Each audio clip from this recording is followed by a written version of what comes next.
Тәлгат Галиуллин, Сәйит Сақманов, Төнге юллар.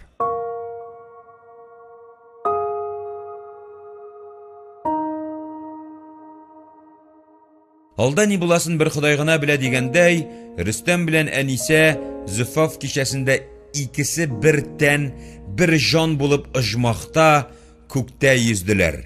Вакытлыча гына тын алып, янәдән ак түшәктәй болытлар арасына менеп киттеләр.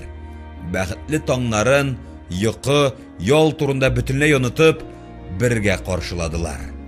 Дөнья матур, дөнья бөтен иде алар өчен. Тәҗрибәсез авыл кызы кулга ияләшмәгән куркак пошыйны хәтерләтә.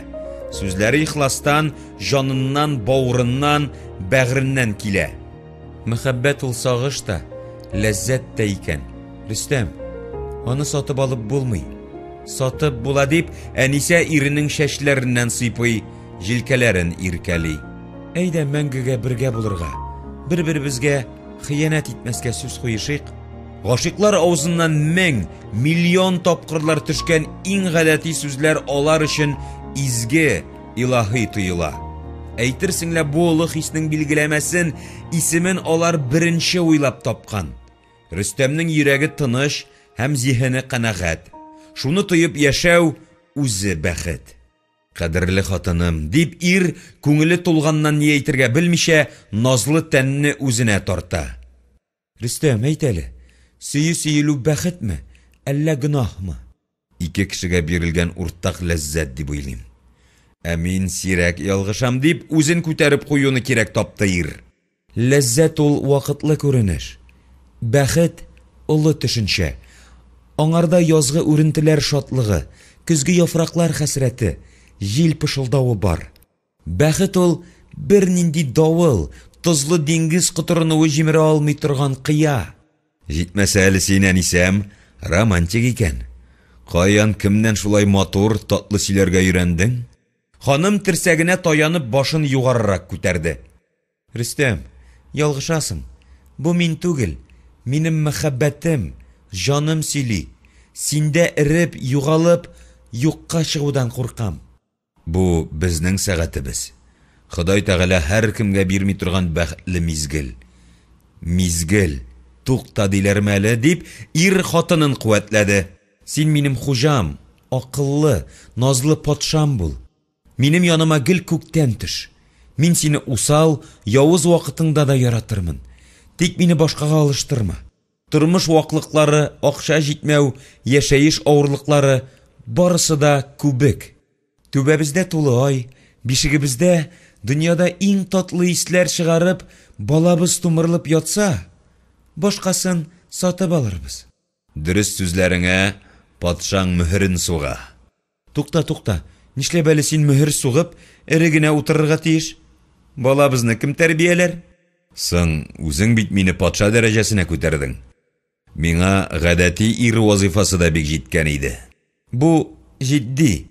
Бәлки меңләгән вак-төяк мәшәкатьләрдән мин арырмын, ләкин язмыш җибәргән шатлыгым һәм кайгым Рөстәмемне яратудан туктамам.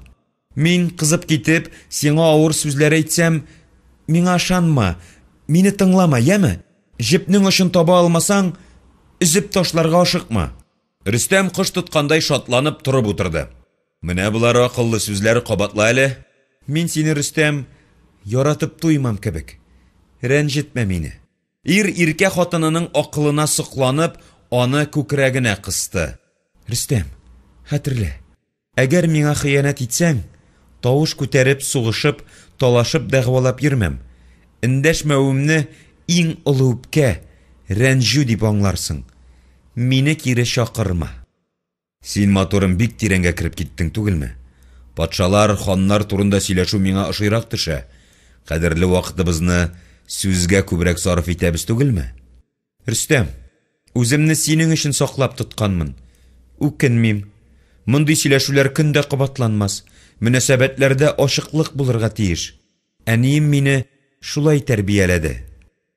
Бу авыл кызы гади түгел дип Рөстәм күңеленә беркетеп куйды. Аның белән сак булырга кирәк. Ират юмырын кабул итмәү бар. Бәхетле көннәр тиз үтә диләр. Тормыш үз җаен алды.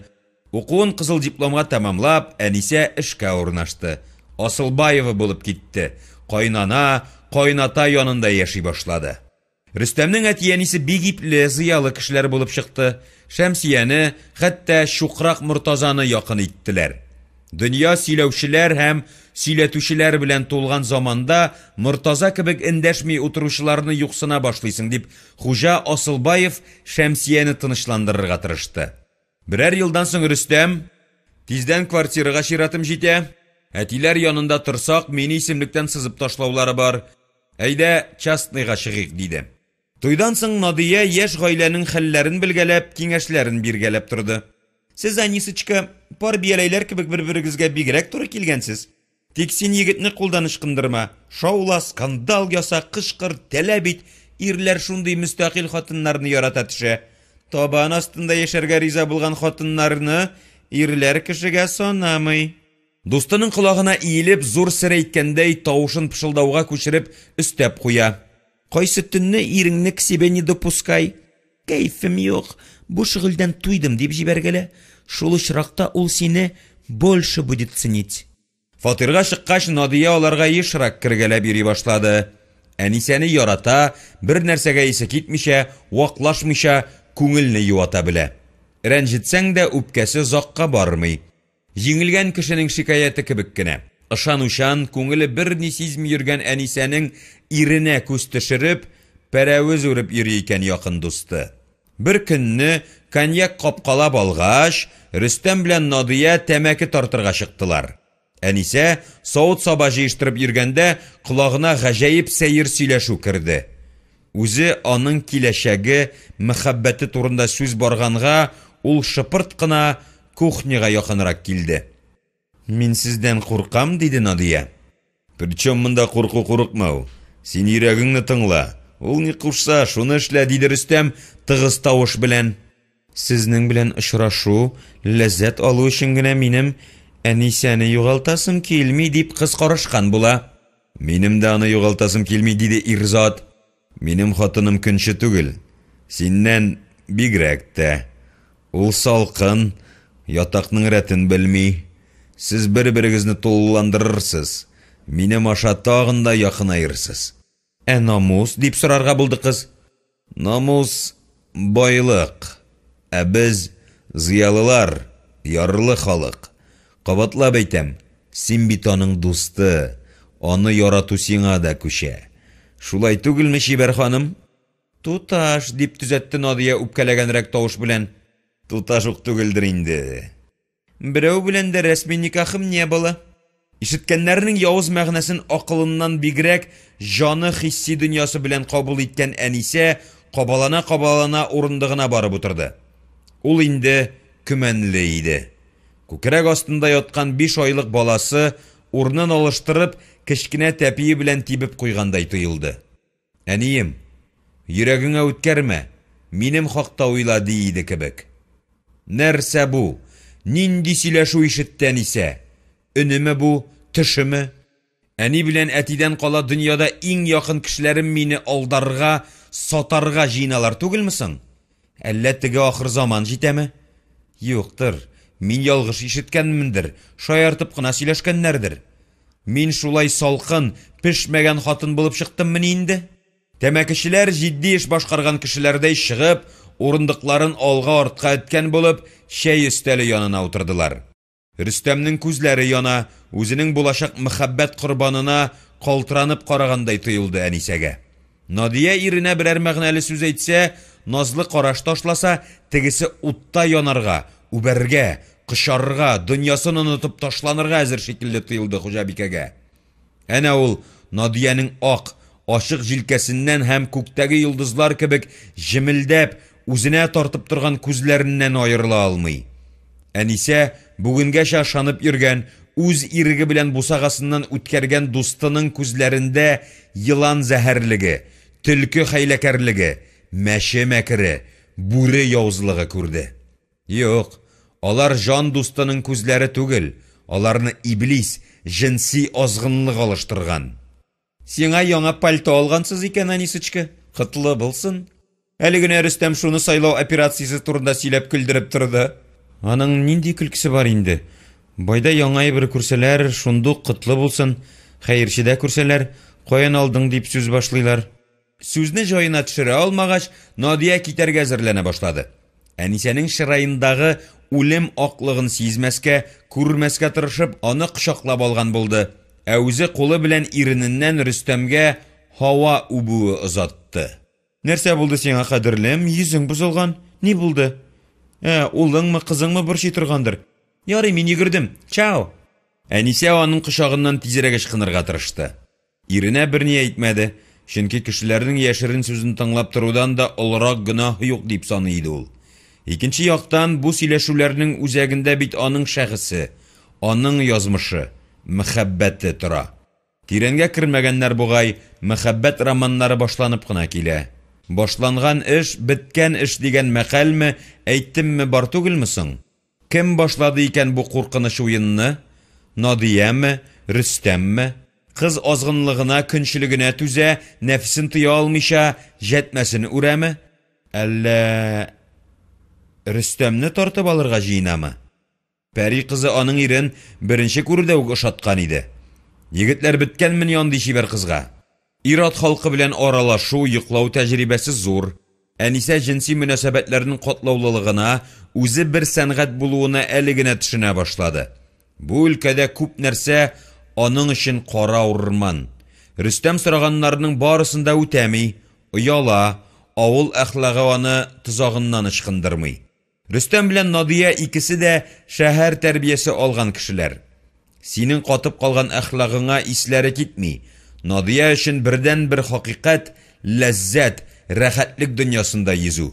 Әтиләре телсез кылган Муртаза түгел, әнә нинди җаваплы урыннарга үрмәләгәннәр. Рөстәм китәм дисә, көчләп бәйләп тотарга нияте юк. Алдына тезләнеп, ялварып, гаиләләрен саклауны үтенмәячәк. Мәхәббәтне сорап алмыйлар. Ул акча кебек. Я бар, я юк икән. Надия шуннан соң озак вакытлар күренмәде. Мәгәр бу әнисәгә генә шулай тоелды. Үрмәкүч пәрәвез җәтмәсен үрүне туктатмаган икән. Көннәрдән бер көнне Надия көпә-көндез Асылбаевларның кечкенә фатирына өйрмәле җил кебек килеп кереп, бүлмәне кыйммәтле хушбуй исләре белән тутырды. Рөстәм өйдә үзе генә иде. Дустымны күрмим. Эштә, ул 6-дан да иртә кайтмый. Жаль. Алайса, соңрак керермен. Утырыгыз, ашыгасызмы әллә?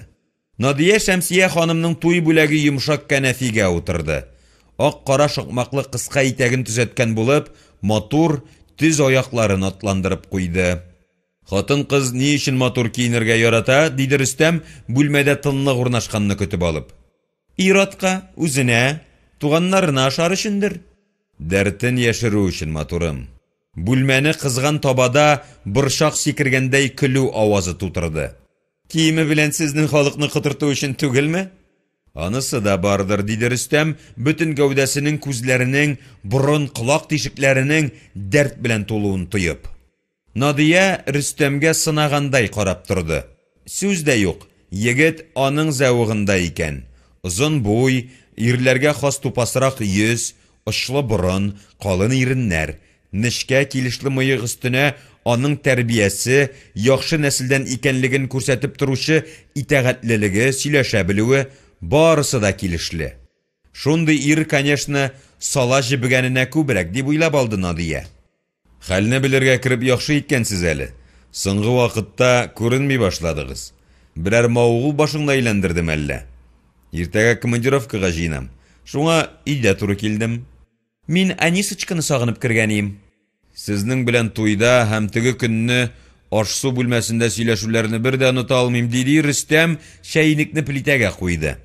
Надия шундый гүзәл, матур, һәр яктан килгән, янына килеп кочакка аласы килә үзен. Шул уеннан ук ирнең тәне буйлап сихри, татлы дулкын йөгерде. Гәүдәсе калтыранып китте.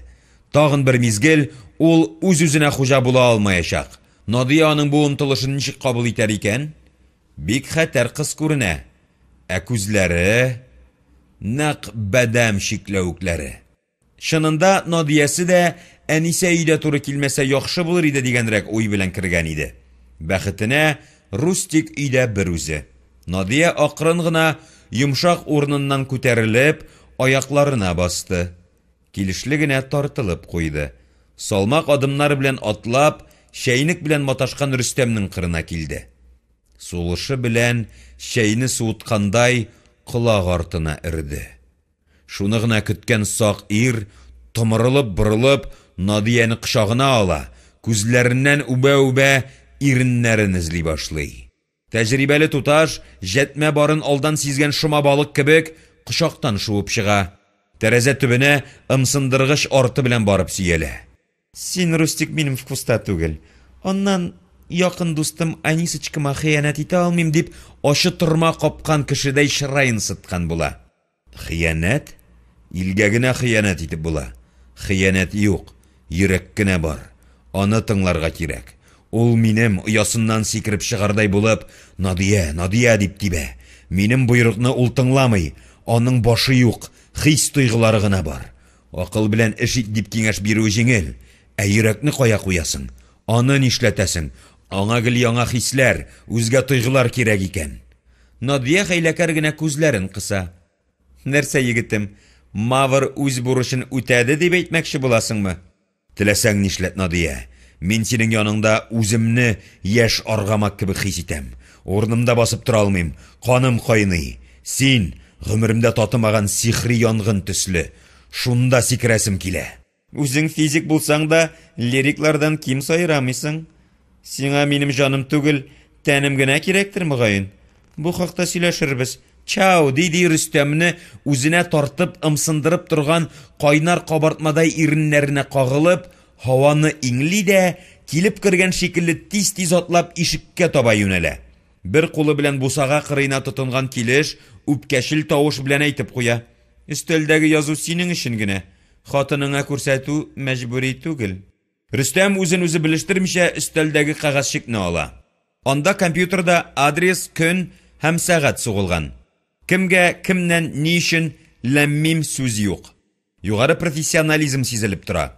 Ир бер бүлмәле фатирның уртасына басып, хат кисәген кат-кат укый, ятлый, аннан кая ташларга белмичә, ишекле түрле йөргәч, авызына кабып, озаклап, шәйнәп, йотып җибәрә. Тиешле вакытка бер шешә шампан шәрабы, бер кап затлы шоколад алып, Рөстәм адрес белән китте. Ишекне Надия ачты. Өстендә яшел, зәңгәр чәчәкләр төшерелгән, тезләрен дә капламый торган халат. Шул ук кыйммәтле хушбуй исе. Ишекне келәгә утыртып, шулай ук бер бүлмәле фатир уртасында басып торган ир янына килеп, нәфис кулларын аның җилкәсенә куеп, иреннәреннән суырып үпте. Һәм шишендерә башлады. Мине түбәнгә тәгәрәгән, бузылган дисеннәр. Я не такая была. Синең белән шундый гайләндем. Мин, Рөстәм, сине озак көттем. Хәзер дә кабул итмәскә тиеш идем. Соңыннан үземне не прощу дип очрашуга чакырдым. Миңа синең бер тамчы назың кирәк.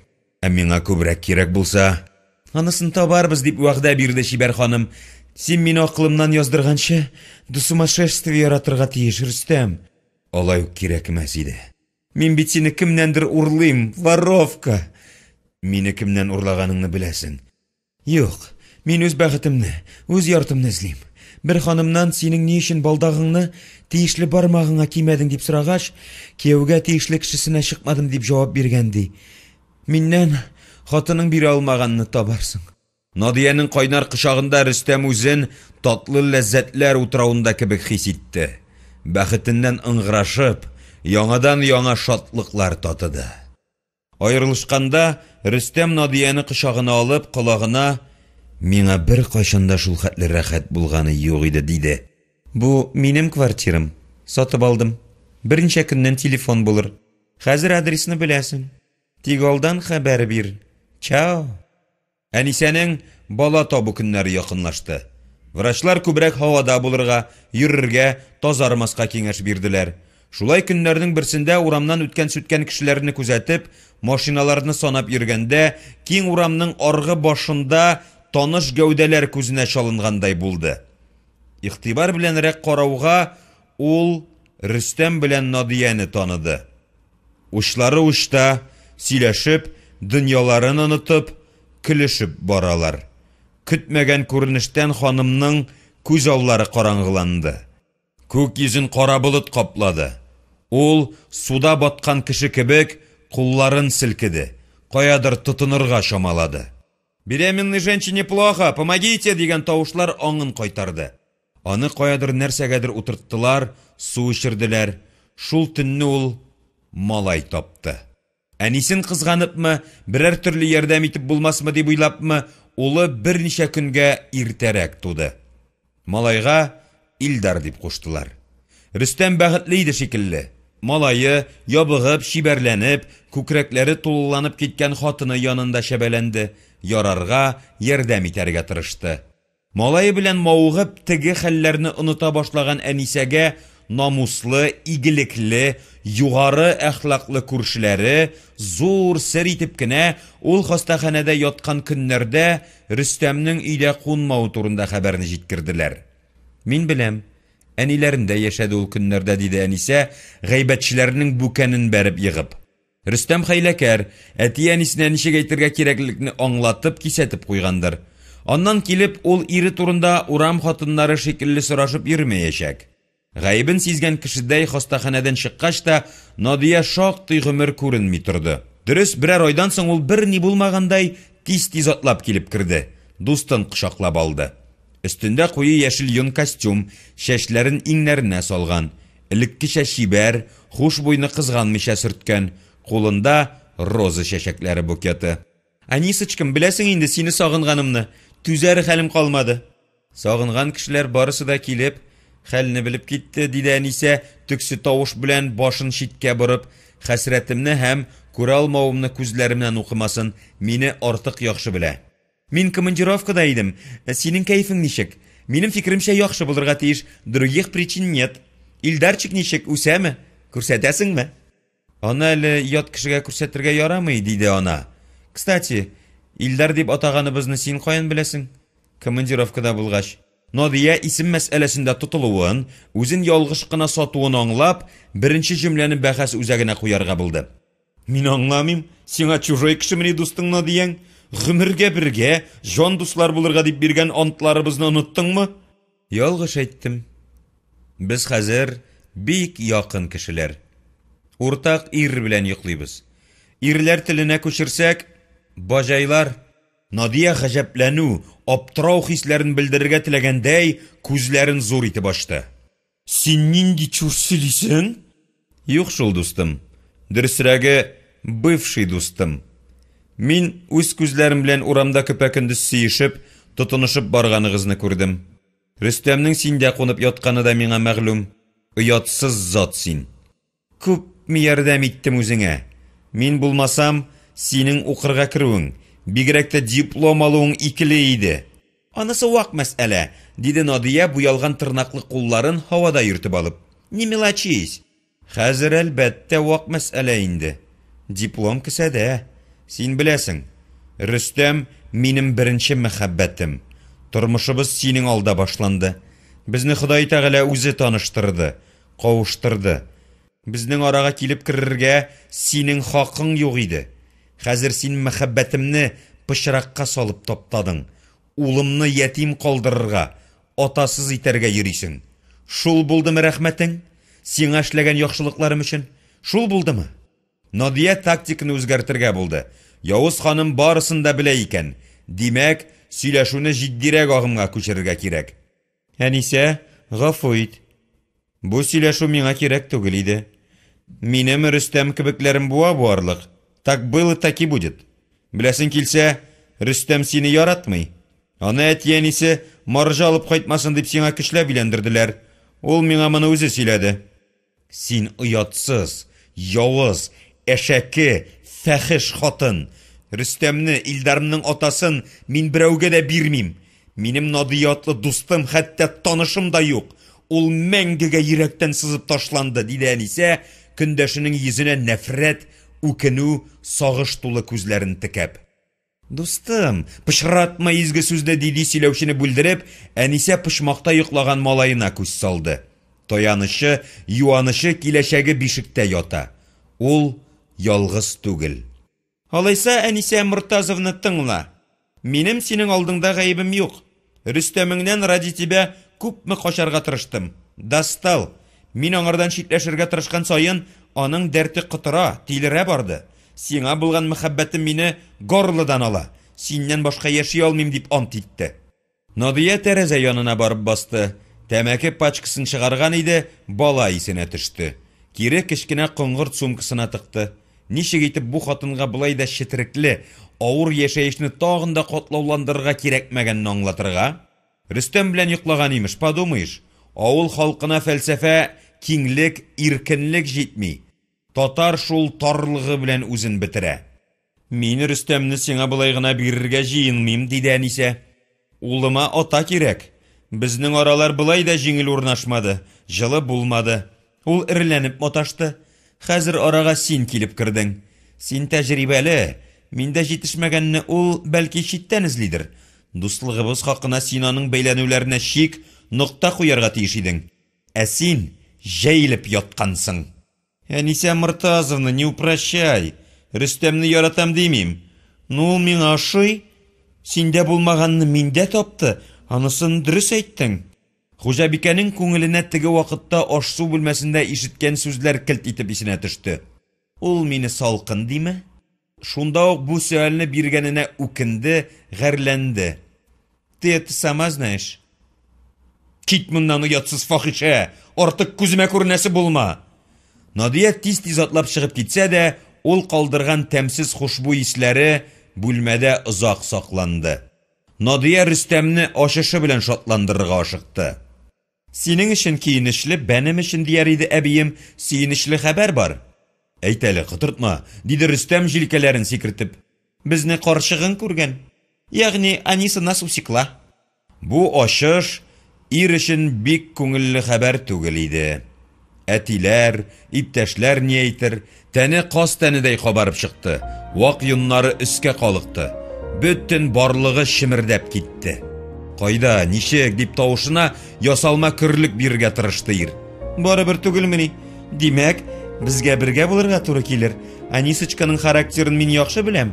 Ул сине дә, мине дә моннан соң терпеть итмәячәк. Ну, минем карчык. Миңа тынычлык булмаячак. Давыл чыгачак. Надя былай да мул иреннәрен кабартмадай күпертте. Әҗәткә акыл сорап тормассың? Любишь кататься, люби саночки возить. Безгә бергә булырга язгандыр. 7нче бүлек. Караңгылык пәрдәсе яктылыкны җиңде. Халыкта әңгер-мәңгер дип йөртелгән вакытта узып китте. Сәйиттән бер нинди хәбәр юк. Төн урталары җиткәндә тимер ишеккә шакыдылар. Фатирында булай да киренке хәләттә арлы-бирле йөрөнгән Фәридә дирт итеп сискәнеп куйды. Кем булыр икән? Мөгаен улдыр. Шаку аныкына охшамаган, тупас итеп, тәләпшән, нервлы, катай бер яисә бармакның сөяге белән кагалар булыр. Йөрәге ниндидер яман хәлне, афәтне сизенгәндәй, шәнчеп алды, кисәткәндәй булды. Ишекне тагын бу юлы йодрык белән кактылар. Фәридә ятагыннан күтәрелеп, шәшәкле болын төсле шуар халатының төймәләрен каптыра, аяк очларына гына басып, ишек янына килде. Тышка күз салырга итте. Әмма күзчектән берни күренмәде. Кемдер аны ялгышмы, максатына туры китерепме томалаган иде. Кем бар? Диде Фәридә, үз тавышын үзе танымыйча. Теге яктан ачулы, хәтта сорап торган өчен үпкәле тавыш килде.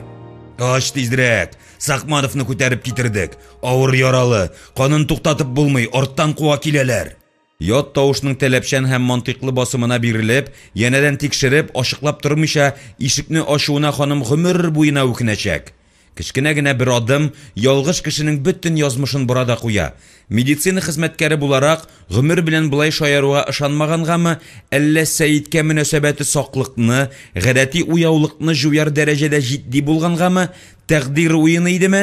Фәридә өстәмә сораулар бирмичә, сөеклесе мәңгелек дип ясаткан, ватып кирип булмаслык 260 шартлатып ашканын сизми дә калды.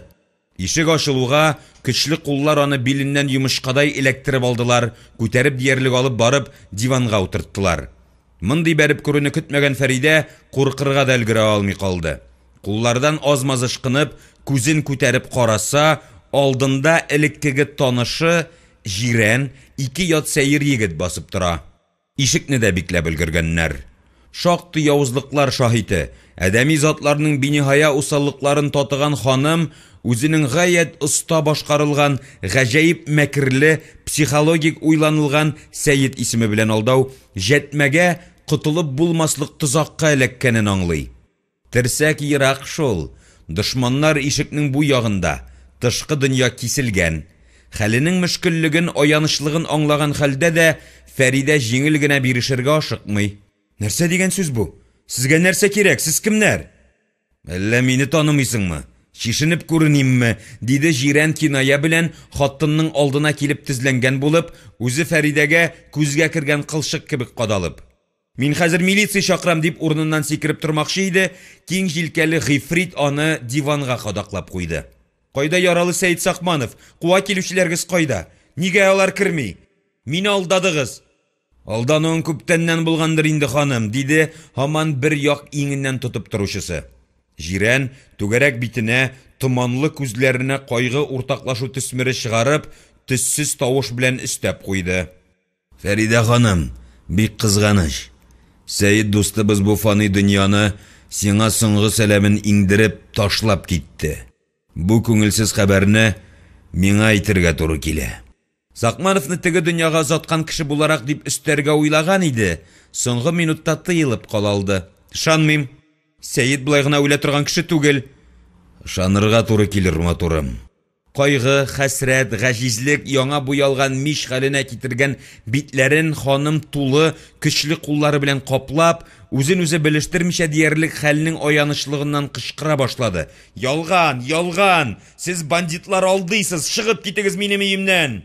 Син мине куасың, диде Җирән үпкәсен йөзенә, тавышына чыгарып. Мин сине, ханым, теге вакытта үлемнән коткардым, оныттыңмы? Хәтерең кыска икән, бөтен хатын кызларныкы кебек үк. Фәридә каты агачны тишәргә алынган тукран кебек үзенекен тәкрарлавын дәвам итте. Ул үләргә тиеш түгел, хакы юк. Сәйид миңа кирәк. Чыгып китегез минем өемнән. Җирәннең һаман бер балык башын шәйнәгән ханымга ачуы килә башлады. Эттә хуҗасын булай ук өзелеп көтми. Сакманов сине нәрсәсе белән шулай кызыктыра? Сихерли алдысың. Акчасы беләнме? Менә минем бу күн капшыкта беләсеңме күпме акча?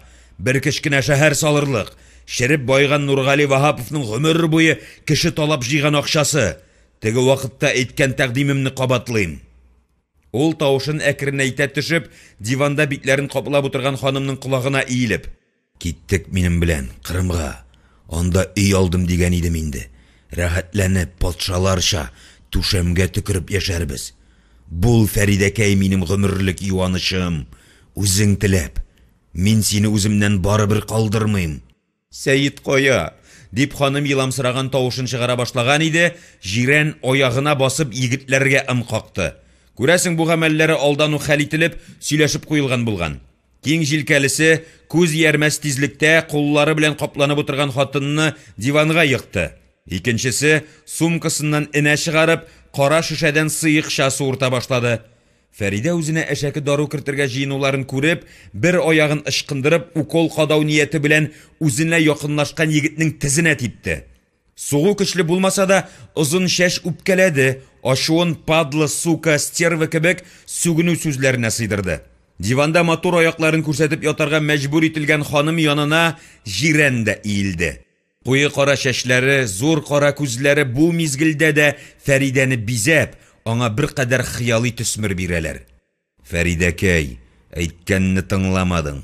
Хәзер сиңа рәхәт булып китәр. Дөнья мәшәгатьләрен онытырсың дип сөйләнә-сөйләнә, ярдәмчеләренә булышып, көчле кулларын ханымның иң башына батырды. Озын шәшле егет халат җиңен күтәребрәк куеп, энәне билеккә кертеп җибәрә һәм шактый күп булганчык сыйыкча агыза.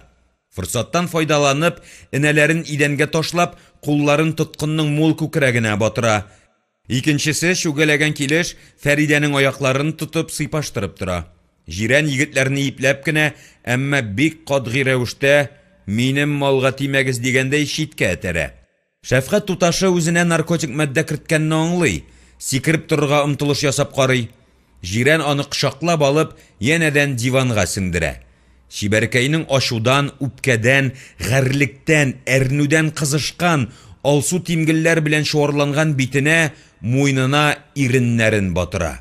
Булганчык сыйыкча бик тиз канга, мигә үтеп, ханымның хәлен ала, ихтыярын сындыра. Вакыты ул түгел икәнен аңласа да, Фәридәне үзенчә яраткан, ымсынган, дәрте уянган җирән теләген бастыру уен җиңә алмый. Сез егетләр кухняга кереп тиз генә капкаларга әзерләгез. Юлыбыз ерак дип әмрен җиткерә. Һәм су тутырылган ясалма капшык кебек изрәп төшкән Фәридәне, дөресе, аның гәүдәсен күтәреп, йокы бүлмәсенә кереп китә. Шул рәвешле бөркетен югалткан ханым шакал көненә кала. Хәер, томана хәленә төшерелгән Фәридәгә инде барыбер диңгез тубыктан иде. Җирәннең әлеге явызлар белән алыш бирише зур түгел. Берничә көн элек аңа СССР заманында КГБда бергә эшләгән дусты Федор Борисович шалтыратты. Вакытында ул Җирәнне Ваһаповка тән сакчысы буларак эшкә алырга тәкъдим иткән иде. Мәскәү кешесе малаеның азып-тузып йөрүеннән, кыек юлга кереп китүеннән зарланып алгач, сүзен ярдәм сорау белән тәмамлады. Кунак ашы, кара каршы дигәндәй, Җирән егетне алар дусты белән икәү булып чыктылар, канат астына алып, башка илгә чыгып китәргә булышырга вәгъдә бирде. Көнен, сәгатен, килергә тиешле станциясын билгеләде. Әлбәттә, ул аларның ата-аналары өчен җан көекләренең тулы гаипләрен, шөгыльләрен, берничә хатын-кызны көчләгәннән соң үтергәннәрен, ГАИ капитанын атканнарын, машиналар урлаганнарын белми иде. Башка кырын яклары өстенә егетләр наркоманнар да булып чыктылар. Үзләреннән вакытлыча файдаланып, соңрак бу үләтләрдән котылырга кирәк булыр дигән фикерне Җирән күңел түренә салып куйды. Арсу бүлмәсендә бераз кымшанып, тамак ялгаганнан соң егетләр олы якка чыктылар. Теге ханымны исән калдырып ахмаклык эшләдек, диде озын чәчлесе. Шул арада шалбар кайшын рәтли-рәтли күрше бүлмәдән Җирән килеп чыкты. Аның артыннан кара чәчләре тузгыган, күзләре сүзешүгә әзер үгезнекедәй кызарган, шуар халатын яртылаш кына каптырган Фәридә пәйда булды. Ул дивана сарыктай бүлмәгә, андагы егетләргә карап тора. Берни аңламый. Ул кайда, аңа нәрсә булган, ахыр чиктә барыбер түгелмени? Уяулыгын бер кайчан җуймаган, мәче кебек сыртка төшүне яратмаган Җирән Фәридәне юыны бүлмәсенә алып кереп, аны хәлендә мөмкин булган кадәрле тәртипкә кертте, юындырды.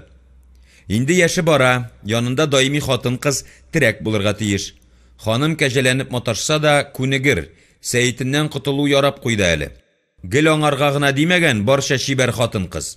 Җирәннең байлыгын күргәч, яратыр әле, башка берни кирәкми дияр. Фәридә, аңыңа кил, тиз генә җыен, иң кирәк яракны алабыз да юлга чыгабыз.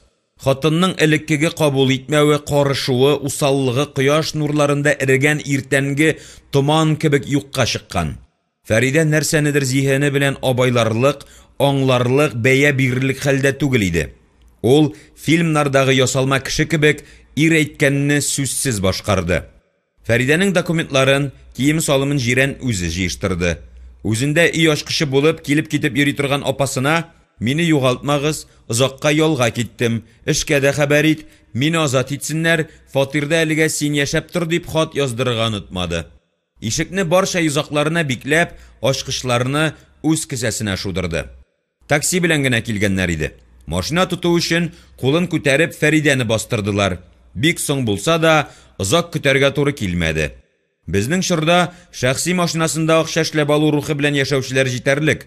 Чемоданнары белән юл кырында басып торган ялгыз ханым янына кызыл Жигули җәһәт кенә килеп туктагач, яшеренгән җирләреннән атылып чыгып ирләр корбанына ташланган ау этләре кебек гәүдәләрен күз ачып йомган арада утыргычларга ташладылар. Көтелмәгән манзара машина хуҗасының ниятенә туры килми. Озак еллар акча туплап, әле генә сатып алган машинасына ханымны җим алдавыч итеп начар кешеләр утырганны акылы, тәне белән сиземли һәм үзен коткару юлларын эзли. Сез ерак барасыздыр, минем вакытым юк, төшегез. Мин бер кая да бармыйм, ханымны кызганып кына туктаган идем.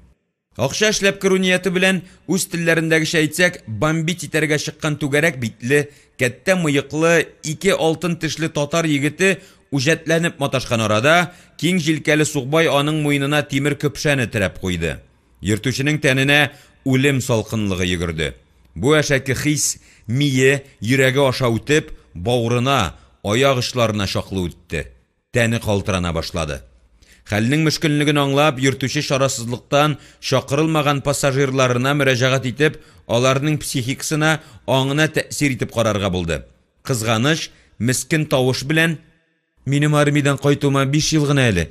2 ел элек кенә өйләнгән идем. 1 яшьлек улым бар. Шулар хакына җибәрегез мине. Кыларым сезнең ханым кебек чибәр", диде шофер, күзгесеннән авызлары шалшайган, күзләре шешенгән, битләре ияге ташыган камырдай салынып төшкән Фәридәгә күз салып. "Синең хатының матур булудан безгә ни файда", диде ал татарны муенга терәп барганы. "Рәхәтен үзең күрәсең, безгә тәтеми. Машинаңны безгә калдырып китәргә ризамы", диде җирән кара тут изле егетне сынап карау өчен. Татар кавымы вәкилләрендә кирәкмәгән ваклашу галәмәте бар шул. "Минем машинамнан башка бер нием юк. Хатынның әтиләрендә яшибез." "Алайса, машинаңда каласың инде", дип җирән ямсыз итеп тавыктай киткелдәп алды. Бәхәс йөртүченең авыр сулап куюы белән тәмамланды. Хәленең үтә хәтәрлеген аңлады пөхтә мыеклы егет. Гөнаһ шомлыгына каршы әле генә савыты тулганчы бензин салган иде. Каралган машина әллә кайларга барып җитәчәк. Ник тыңламады хатынын? Урыны вакыты белән алар да хаклы булып куя икән.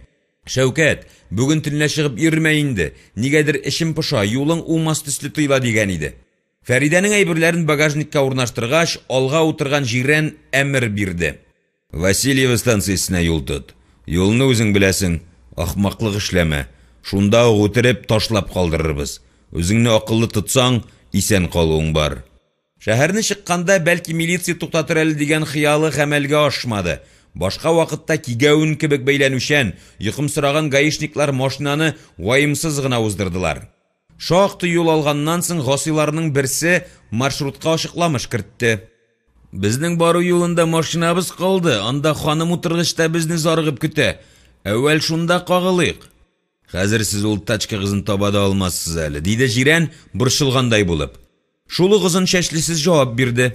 "Әүвәл сезнең белән күрешкән тимер юл станциясына алып барыгыз. Аннан без юлны табабыз, ерак түгел. Җәяү килдек ич, 15-20 минутлык юл." Шулай хәл иттеләр. Йөртүче егет бандитлар арасындагы сөйләшүләрне колагына сеңдереп, үзе өчен нәтиҗә ясый барды. Булар шаһид калдырмаячаклар. Күпме генә тырышып хезмәт итсәң дә, бабаңнар янына озатачаклар. Икесе машиналарын эзләп киткәннән соң качып карарга мәллә? Пистолетлар берәү генә күренә. Бәхетен сынап карарга булды егетебез. Ни әйтсәң дә армиядә хезмәт иткән, йөгерү сикерү буенча әллә ничә значогы бар. Безнең халык вәкилләрендә кирәкмәгәндә шаялык, тәвәккәллек кебек сыйфатлар бәреп чыккалый шул. Атилла җитәкчелегендә борынгы бабаларыбызны шул сыйфатлары Ауропаны айкатып чыгаргандыр да инде. Әмма бу кыюлыклары киләчәк буыннар өчен файдасыз булган шул. Озын чәчле егет белән киң җилкәлесе машиналарын эзләргә чыгып киттеләр. Өлкәнрәге артка күчеп утырды, ханымны кочаклап, аның колагына "Барысы әйбәт булыр, дөньяда иң бәхетле хатын булырсың, өрмәгән җиргә утыртмам" кебегрәк сүзләр кабатлады. Соңгы сүзләр мыеклы егетнең колагына кирип калды. Башкасын ул хәтерләми. Алгы урыныннан сикереп төшеп, бар көченә куаклыкларга таба йөгерде. Ата калса, кургаш куып җитмәсен дип, исерек кеше кебек шайкала-шайкала чабарга тырышты. Кызганычка каршы, яшисе килгән, яңа туган баласын, хатынын яраткан егетебез җирәннең кем икәнен, нинди оста атучы икәнен куен кисәсендә алтатар барын белми иде. Тик киллер да кеше икән. Җирән җанлы мишәнгә ату уеннан кире кайтты. Әллә яшь кешене кызгандымы, әллә юл буенда мәйет калдырасы килмәдеме, ул кургашны егетнең аягына утыртты. Шартлау һәм ачык кычкыру тавышы тынлыкны кисте. Җирән әүвәл Фәридә утырган машинаны әйбәтләп япты, йозакка бикләде, аннан салмак адымнар белән авыртуга түзә алмыйча җирдә унаган егет янына килде. Шулай ярыймыни инде, ахмак дип сөйләнә-сөйләнә, шоферны машина янына кочаклап алып килде. Шүпрәк, бау табып, берсен авызына тыгып, икенчесе белән кулларын бәйләп, кырмыска түңгәгенә утыртып куйды. Иртәгә көндез берәрсе килеп табар әле үзен, ярасы тирән түгел, каны агудан туктаган инде. Шул арада арып талып, җирәннең юлдашлары кайтып төштеләр. Йөзләренә, салынып төшкән иякләренә, туктаусыз сүгенүләренә караганда, юллары уңышсыз чыккан. Ышкынды ханым, аны бик тәҗрибәле кеше коткарган булырга тиеш. Машинаны турыга кабызган, ачкычлары бездә иде. Берничә минутка соңардык. Артларыннан атып кына калдык. Җирәннең күпне күргән, бернигә дә исе китмәгән миенә начар уй үрмәләде. Без ял иткән күл шул тирәдә иде бит. Неужели Сахманов исән калып, шул коткарды икән ханымны? Димәк, бу тирәдән тизрәк таярга кирәк. Соңрак Сахманов исән калган булса, табып дуслары янына затасы булыр. Фәридә өчен, артык сикернеп яшәгән өчен. Бу күзле бүкәнгә нәрсә булды? Дип сорады озын чәчле егет, авыртудан сызланып, туфракта кан эчендә яткан кешегә төртеп күрсәтеп. Дустыбыз безне ташлап качарга уйлады. Аягына кургаш шәпәргә туры килде. Ятсын шунда. Иртәгә табарлар үзен. Без инде еракта булырбыз. Кайсыгыз машина иртә белә, шуңа рульгә утырасы, ышкындык. Озын чәчле егеткә рульгә утырырга туры килде. Канаш дигән сүзне алтын тешле җирдә унап яткан егеттә ишеткән иде. Ул бу булса безне шуннан эзләрләр дип җирән машинаны Ешкарала ягына юнәлтергә кушты. Мари иленең башкаласында алар шактый акча чыгару исәбенә дүртесенә бер купе алып, Мәскәүдә поездларын алыштырып, кипарислар үскән якларга таба юл тоттылар. Һәр кайсы үз мәнфәгатен алда тоткан бу дүрт кешене вакытлыча якынлаштырган хәлләр генә ахыргача бәйләп тота алмый иде. Наркотиклар кабып алган егетләрнең телләре ачыла. Бик күп кылган явызлыклар өчен аларны ил, хәтта дөнья буйлап Интерпол эзли икән. Наркотикны өстәп туру сәбәпле айный алмаган Фәридәне кымсыз күзләр капшый. Вагонда баручы юлчылар сагайып карый башлагач, Гаяр җирән юлдаш егетләрдән котылырга карар кыла. Шул мөртәтләр аркасында үзенең януы бар. Аның әле күптәннән хыялланып йөргән Фәридәсе белән тормышы башланып кына килә. Күпме мәшәкатьләр, сугылу, кагылу, әрнү, сыктану, рәнҗү күреп акчалы булды. Яраткан хатынына тарыды. Көтмәгәндә, кирәкмәгәндә, атка кигезгән камыт кебек, менә бу гасыйлары килеп төште. Дусларының балаларына ярдәм итәргә кирәк. Ләкин ул аларны бу чаклы шыгырдан чыккан явызлар дип уйламаган иде. Җирән тирән итеп көрсенгәндәй булып утырды. Һәм җир астыннан чыккандай авыр, тонык тавыш белән: "Егетләр, Фәридә бик начар хәлдә. Хастаханәгә саласы булыр. Без Ростовта төшеп калабыз. Сез Кырымга чаклы барыгыз. Шик буенда Сидоренко дигән Украина сагының начальнигы булыр. Сез миннән дигәч, ул сезне үткәреп җибәрер. Аннан Ялтыга, Чехов урамына 13нче йортка керерсез. Һәм Руслан Ивановичны сорарсыз. Ул сезне кабул итәр, ярдәм кулын сузар. Хәтерләгез, полковник Сидоренко, Руслан Иванович, Чехов урамы 13. Әлбәттә, булар барысы да гасыйлардан котылу өчен уйлап табылган шипши ялган иде. Дөньяда андый фамилияле, исемле кешеләр яшәгән тәкъдирдә дә алар мондый кунакларны көтмиләр. Ростовта Фәридә белән төшеп калулары гына дөреслеккә туры килә. Киң җилкәле егет эре тешләрен күрсәтеп, сумкасындагы наганына үрелде. Яшын тизлеге белән җирән аның кулын тотты. Кул мәлҗәрәп коралны төшерде. Алтатар ак юнны кулларга күчте. Ахмаклык эшләмәгез. Без берничә көннән сезнең янга килеп җитәрбез. Озын чәчлесенең колагына үрелеп: "Ханымны психбольницага тапшырып калдырырга исәп", дип пышылдады. Тегесе тагын шулай итәргә кирәк дигәндәй башын какты.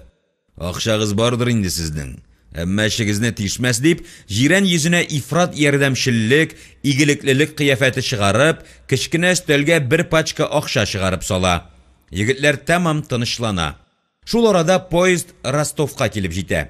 Аңгы минге Фәридәне култыклап, үзләре белән алган әйберләрен күтәреп, ак мәчеткә чаклы алынган билетларын да сорамыйча, җирән төшеп кала. Поезд кузгалып китүгә, телефон автоматтан шалтыратып, кычаклашып, бик җылы саубулашкан егетләрнең кайсы вагонда, ничәнче купеда баруларын милициягә хәбәр итә.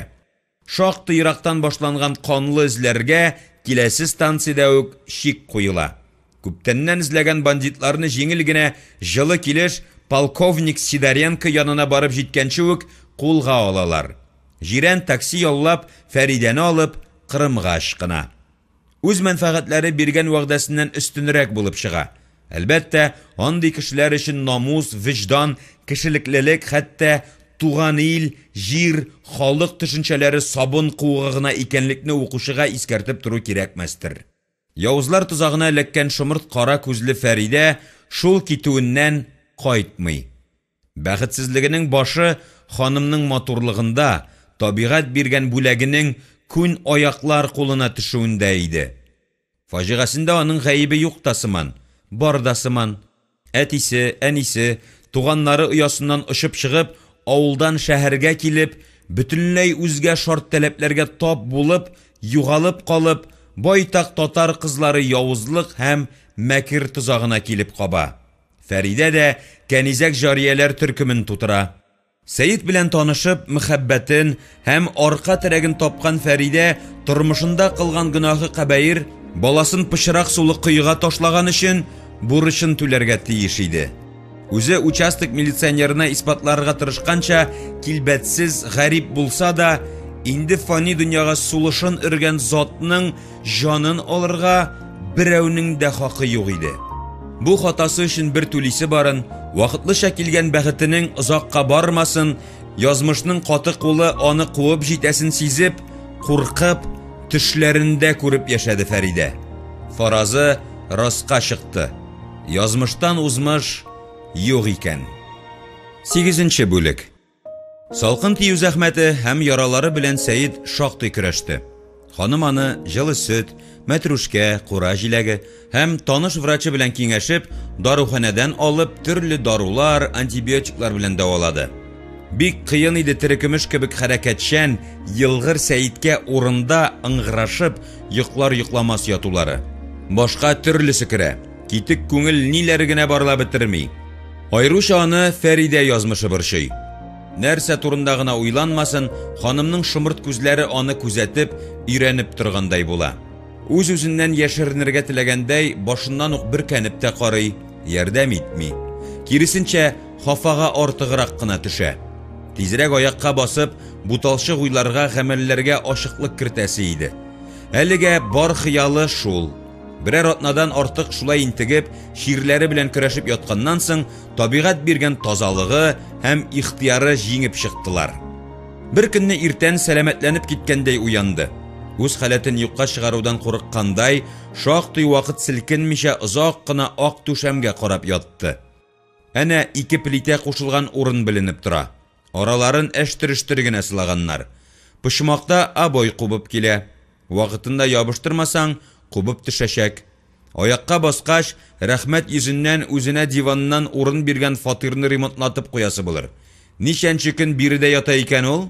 Һәр тумыш елны диярлек кабатлана тора мондый зәхмәт. Атышу, үтерешу, пычак ышыру кебек хәтәр уеннарны туктатырга вакыт түгелме? Кешечә, тыныч кына, иртән солы буткасы ашап, кичен сукыр кышыткан төнәтмәсен ичеп, бер нидән шикләнмичә, төннәрен куркып уянмыйча яшәп карарга иде. Ничек икән андый талгын тормышта? Рәхәттер шәт. Хәер, мондый галәмәтләр янган күмер өстеннән ялан аяк йөрүләр аннан гына торамысың? Армиядән Хрущев бабай кыскартты, милициядән артыгын тырышкан өчен куып чыгардылар, җиһаз төзәтүгә, эшләүгә җайланган цехны ваттылар, җимерделәр. Аңа кайсы юл калды? Җәмгыять тормышында урнаша килгән кыргый тәртипләргә җайлашу. Упкын эчендә йомышкадай чайкалу сукмагы гына калды. Сәвит чоры яхшырак булмагандыр инде әлбәттә. Аңа аерым кеше, шәхес кирәк түгел иде. Ләкин аның камиллектән ерак торса да, кыйбласы мөгез кебек алга чыгып торган үз сәясәте бар иде.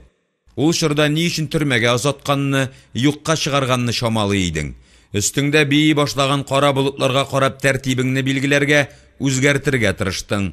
Хәзер үзеңнең ялланган киллер мушкасына кайчан килеп кабуыңны белмисең, шамаламыйсың. Әнә, наркотиклар, аларны дәвалау чаралары белән бәйле шифахана оешмаларының баш табибларын ничек кыралар, шәрки үтерәләр диярсең. Теләсә кем коралга ия. Кешеләрнең эчке, рухи, психик халаты бозылды.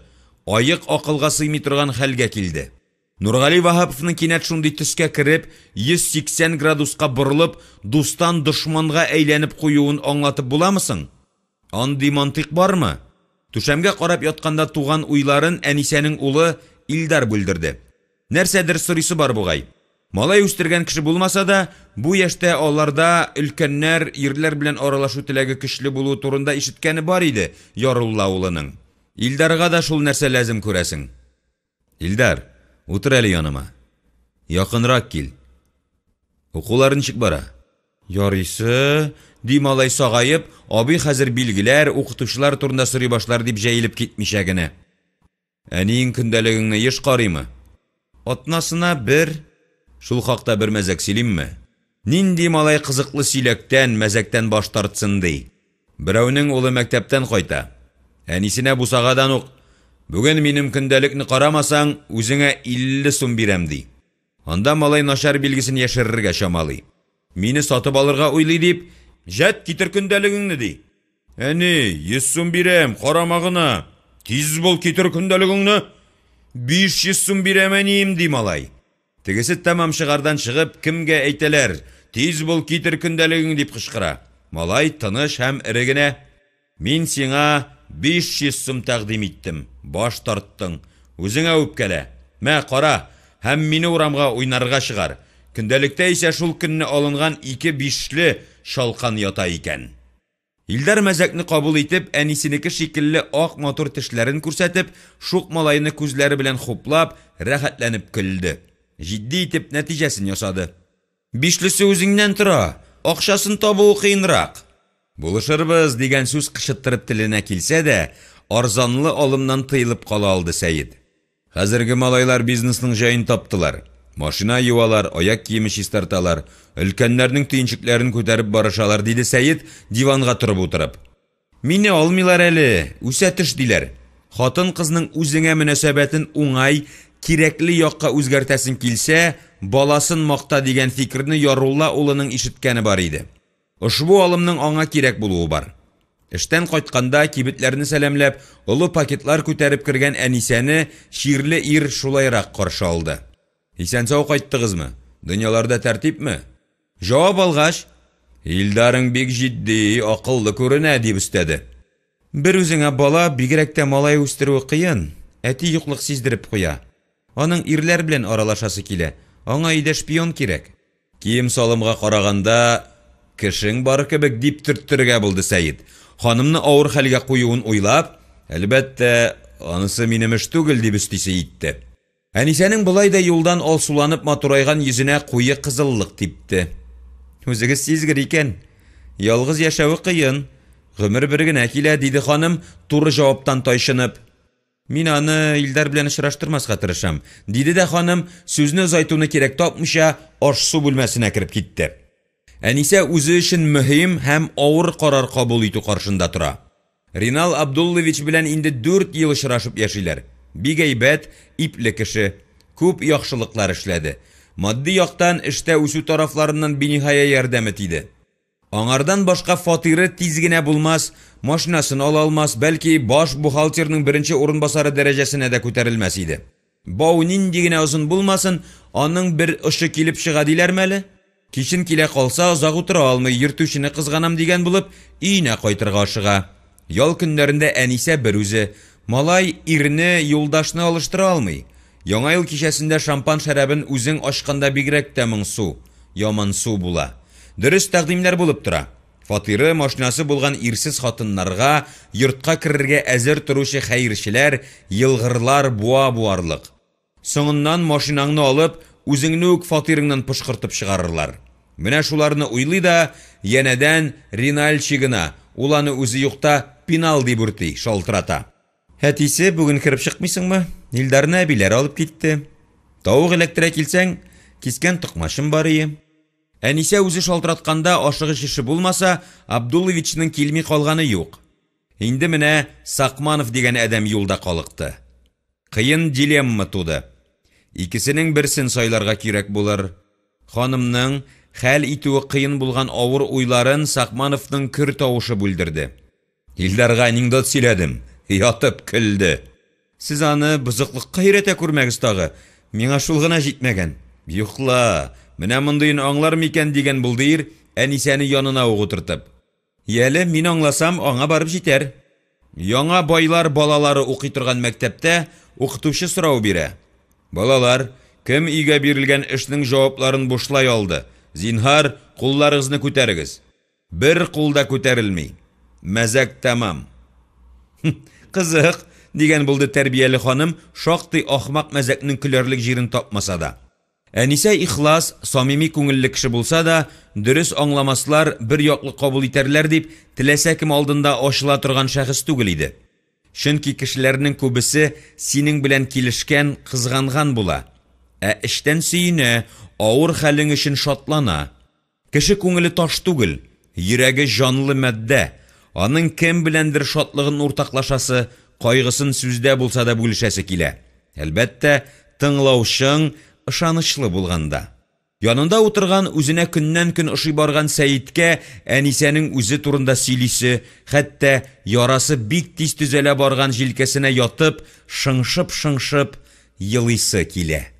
Мин тормышка яратып чыктым. Рөстәм, минем беренче ярым, ирем, улыбыз Илдар мәхәббәт җимеше. Яхшы малай, хәрәкәтчән, кызыксынучан, акыллы күренә. Артыгы белән кызыксынучан дип төзәтмә кертте дә, ханым сүзен дәвам иттерде. Мине саттылар, алдадылар. Дөньяда ике иң якын кешем. Ирем белән дус кызым. Сәбәбе бик тирәнме, диде Сәйит, Әнисәнең кулына урынып. Әлегәчә үзен кунак дәрәҗәсендә кабул иткән фатир хуҗасының җәмгыяви хәле турында ул берни белми. Хәзер хатын-кызның шактый гаилә мәшәкатьләрен өстенә алмаган эш кеше, ата хөрәсән ирдән куркып, яраткан яисә ошраклы кешедән бала таба, үзенә терәк, таяныш үстерә. Әнисә бер кадәр уйланып торды. Тамагына килеп тыгылган төкерекне йотып җибәрде. Бу дөньяда сәбәпсез берни эшләнми. Бандитлар машинагызны нинди сәбәп белән кулга төшерделәр? Анысы язмыш уйны. Язганны күреп, татып бетермичә, Әдәм баласын Газраил үзенә алмый, диде Әнисә моңсугына. Ирем мине яратмаган булса кирәк. Мин аның шын сөю белән ихластан гашыйк булуына ышанган идем. Ул күрәсең бик оста кыланган. Күңелендәге әшәкелек, пычраклык, ялган барыбер килеп чыкты. Сез ничә ел бергә тордыгыз? 3 елга якын.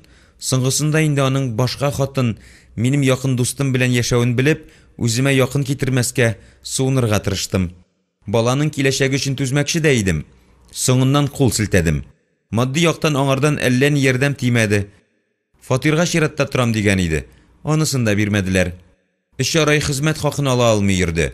Мин акчасызлыкны гафу итә алам, ә инде изменаны кичерә алмыйм. Икесе белән дә араны кискен рәвештә үздем. Иремә анысын да суд кушуы белән шимбә көнне улы белән күрешергә рөхсәт итәм. Хәзер килүен инде сирәк әйтте. Уртак кызлары бар. Икенче сәбәбе.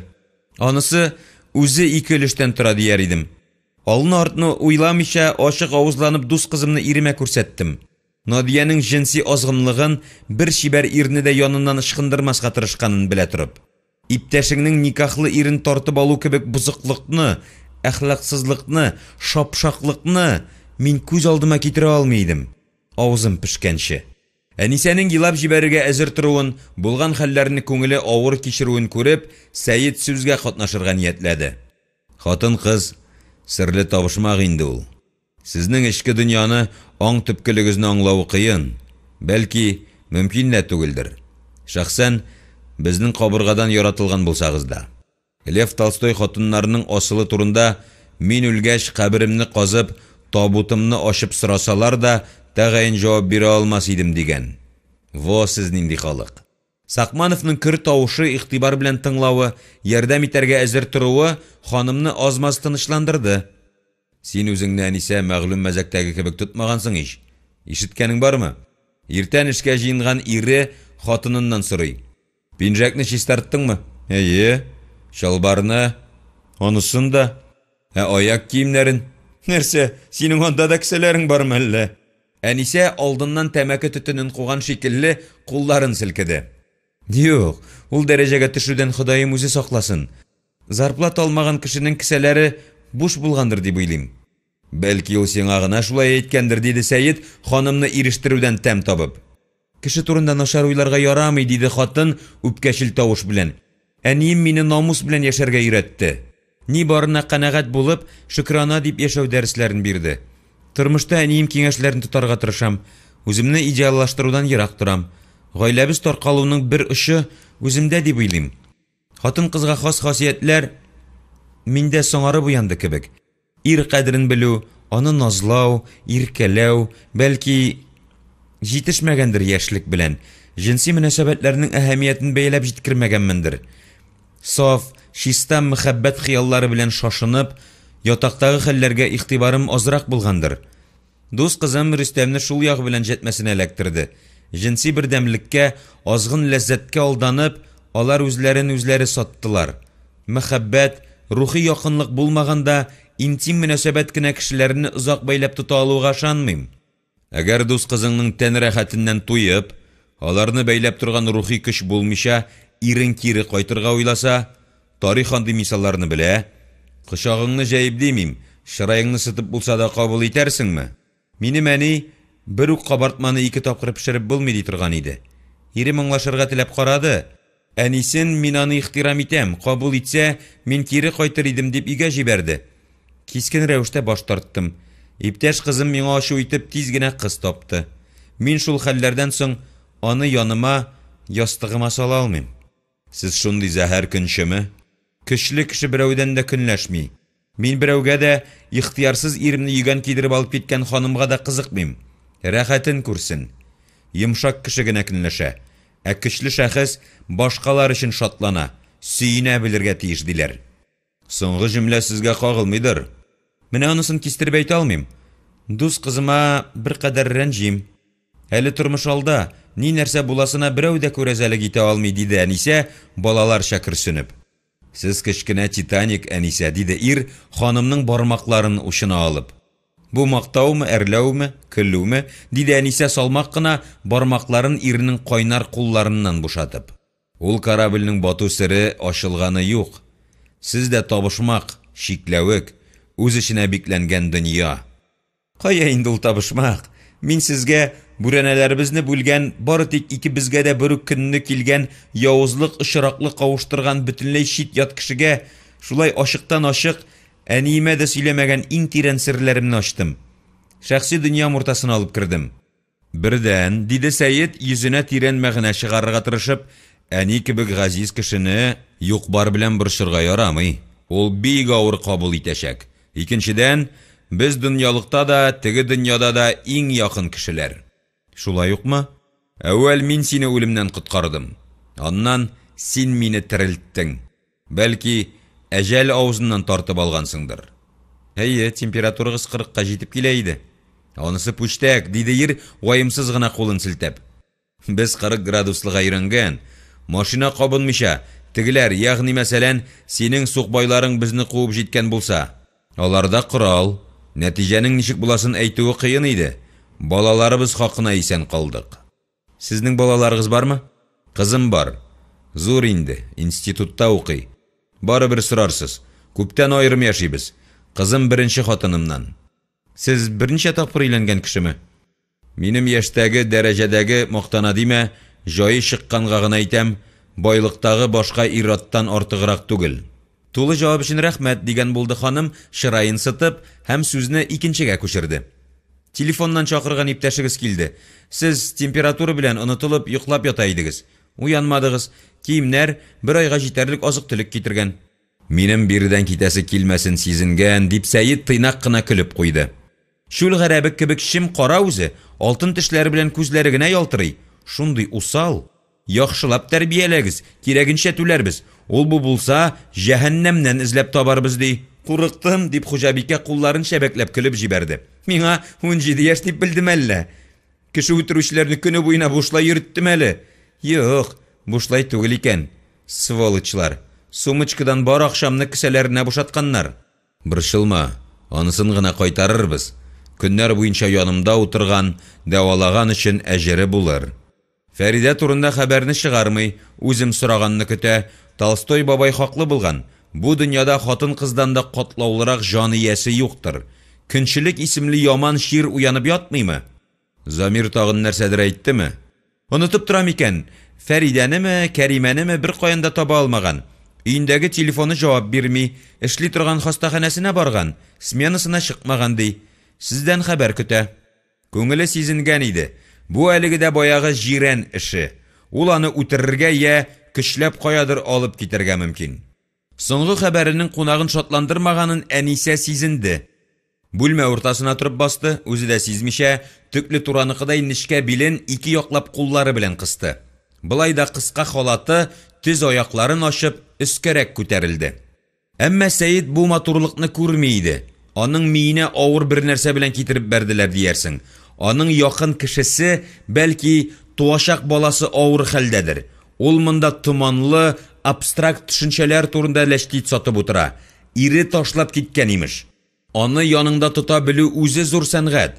Хәзер хатасын аңлый башлаган, тик поезд китеп барган, терсәкне тешләп булмый. Туктале, синең бәхетсезлегеңдә бу шибәр ханымның ни гаебе бар? Ул шын күңелдән сине кабул итте, ашатты, эшертте, дәвалады, рухыңны байытты. Биткә үш итеп, тунны мишкә ягып маташасың түгелме? Гафу ит, Әнисә, миңа телефоннан шалтыратып алгаларга кирәк. Сүзебезне башка вакытта дәвам итәрбез. Ул Фәридәне табарга аңа ярдәм итәргә тиеш. Шынлыкта исә Фәридәнең язмышын укучыга мәгълүм булганча, башка адәмнәр явыз затлар хәл итә. Сакманов аны бөтенләйгә югалта. Дөрес, ул Фәридәне барлык мөмкин булган һәм булмаган чараларны эшкә җигеп эзләп карый. Тик җепнең ишына чыга алмый. Фатирында берникадәр вакыт явыз апасы яши, соңрак анда бөтенләй чит ят кешеләр пәйда була. Бәлки, Фәридәнең кушуы буенча апасы сатып киткәндер, яисә заманабыз рухыннан чыгып фараз кылганда, ятим калган торакны караклар тартып алгандыр.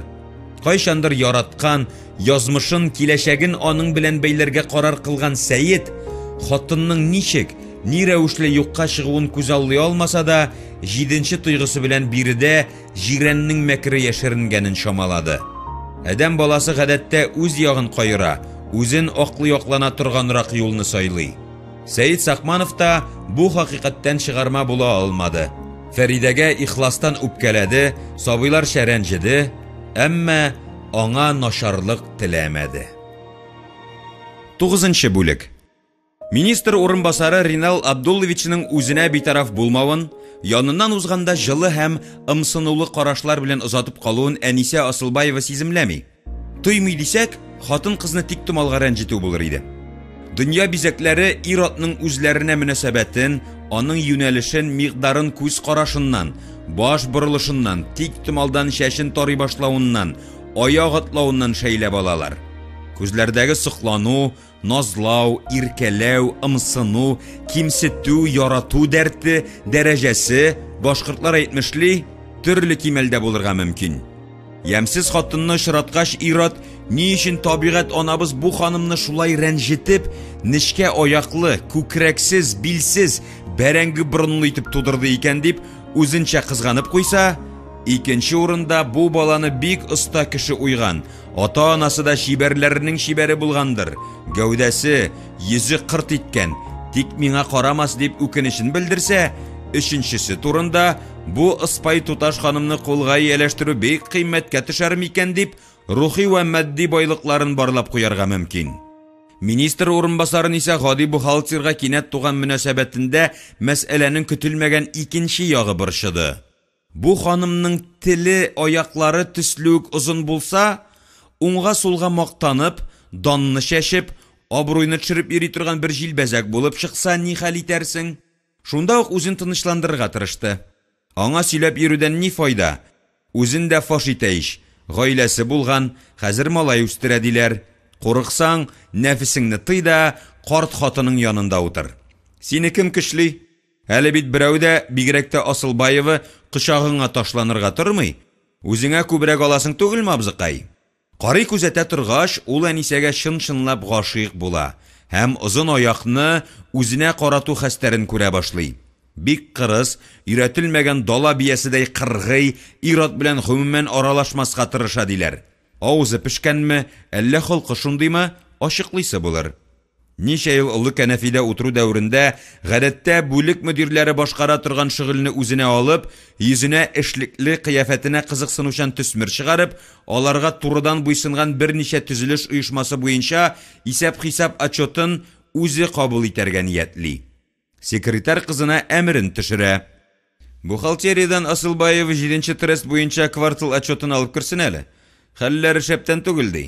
Быел гына стенографистлар курсын тамамлап, министрлыкка әтисе урнаштырган мәнсез кыз берничә кеше утырган бүлмәгә керә дә шар ярып кычкыра. Асылбаев биредәме? Биредә. Срочно Ринал Абдулловичка отчет белән керегез. Компьютер артында утырган Әнисә берни аңламыйча, як-ягына каранып, нинди отчет, ни өчен мин дияргә үзендә көч таба.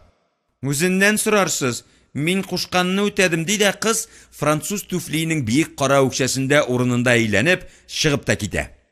Сөйләшүне күрше бүлмәдән ачык ишектән ишетеп торган баш бухгалтер Асылбаевны хисап белән чакыруны өнәми, үзенә каршы башланган этлек гамәленә утырган урынына баз казуга юрап, турыдан-туры элемтә буенча министр урынбасарына үзе шалтырата.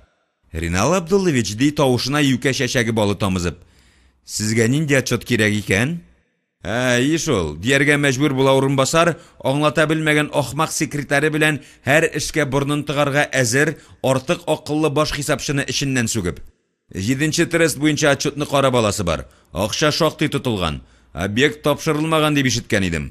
Миңа эшчеләр 2 ай хезмәт хакы алмыйбыз дип шалтыраттылар дип, чыраенда сытмыйча җавап кайтара, уңышлы ялганына балаларча сөенеп. Министр үземә карарга кушты дип өстәмәкче иде дә, тыелып калды. Артыграк булыр. Баш шәрифләре хуҗасын коткарырга кирәккәндә кайнатып чыгара икән борчак шулпасын. Хәзер әзерләп алып керермен. Асылбаева да керсенме? Бу объект белән ул эшләми, 7-нчене Надеждин алып бара. Бәйләндем шул тиле-миле белән. Ни шуртыма сезнең 7-нчеме, 17-нчеме трыстыгыз? Миңа Асылбаева кирәк. Шуны берәү дә аңларга теләми дип эшеннән дулап алгач, тиз кертегез диде ул илләм кырыс тавыш белән. Тимергә тимер бәрелдеме диярсең. Баш хисапчы һәм Надеждина фамилиялы 2 өлкән яшьтәге ханым белән бик озаклап трестның планын, аның үтәлешен, бурычларын, кергән-чыккан җиһазларның туры килешен бик озаклап тикшереп утырдылар. Шактый җитешсезлекләрне, сулга киткән акчаларны таптылар. Ринал Абдуллович үзе дә чын-чынлап кызыксынып, кулына карандаш алып, язып, сызып, санап утырды. Мәхәббәт уйныннан азар бизәрдән башланган тикшерү җитди нәтиҗәләргә алып килә. Бухгалтерлар каршында абруй арту бер хәл. Кичен Ринал Абдуллович министрга трестагы хәлләр турында тулы белешмә бирә. Тикшерү җибәрүне сорый. Мактауга саран министрның авызыннан җылы сүзләр төшә. Рәхмәт, Ринал Абдуллович, молодец. Безнең текучка аркасында конкрет объектлар, глобаль эшләр белән шөгыльләнергә вакыт калмый. Менә син шул юнәлешне дәвам иттер дип, таралышырга рөхсәт дигәндә йомшак кулын бирә. Ринал Абдуллович рәхәтләнеп, килгән-киткән кешене кабул итеп, текучка белән шөгыльләнеп, көмеш калак белән һинд чәен булгатып утырасы урынга, шул озын сыйрак аркасында үзенә өстәмә, байтак җитәкчеләр белән араны катлауландыра торган эш сорап алды. Трест хуҗалары белән әшелешле булып бетте. Саф татар авылларында туып үскәннәрнең тәрбиясе шундый. Асылбаева министр урынбасары янына керми, башлаган эшне уйланылган уен ярты юлда калдырырга гадәтләнмәгән, ханымны күргән саен кытыгы килгән Ринал Абдуллович Асылбаеваны бүлмәсенә чакыру өчен җайзлый башлый. Мин туктаусыз шул нәрсә игәүләп тора. Берничә көннән соң ул Әнисәне коридорда очрата. Исәнмесез? Саумысыз? Ни өчен чакырткан көнне кермәдегез? Мин секретарьны махсус җибәрдем. Асылбаева уңайсызланып, югалып төртелеп кала. Соң 7-нче трестны мин алып бармыймыш? Шуннан башка бит әле кешеләр арасында субординациямы, гадәти тәртипме булырга тиеш? Сез марксистик фәлсәфәне үттегезме? Әйе, безгә эләктеле ул ди ханым берни аңламыйча коридорда министр урынбасары белән янәшә басып торуыннан уңайсызланып, каядыр эштән сизелер-сизелмәс горурланып. Менә анда өлкәннәргә хөрмәт дигән пункт бар иде, диде Ринал Абдуллович, ахмак сүз сөйләп, алтын көмештән кыйммәт вакытын әрәм итүенә гәрләнеп. Хәзер үтә кызыксынучан берәрсе ишектән атылып килеп чыкмый калмас. Бүген 6-дан соң миңа кирип чыгыгыз әле. Сүз бар. Гафу итегез, Ринал Абдуллович, минем малайны бакчадан аласым бар. 6-да. Ирегез? Ул нигә кирәк алайса? Ул заводта эшли, икенче сменада. Башка җиргә күчәргә теләмимисең? Хәзер физиклар кемгә кирәк? Аннан да кыскартырлар әле дигәндә, хатынның ире өчен бурчылуы ихластан кебек иде. Әлбәттә, Асылбаева ире белән бергә тормаулары хакында әйтүне кирәк тапмый. Дөресе, уяла. Шул арада кызыл ишекләрнең берсе ачыла. Аннан чәйнек күтәргән ханым килеп чыга. Ринал Абдуллович тавышын күтәрә төшеп, каршы килерлек урын калдырмыйча, «Иртәгә кабинетка керерсез. Сез куйган мәсьәләне төрле яклап өйрәнергә кирәк булыр».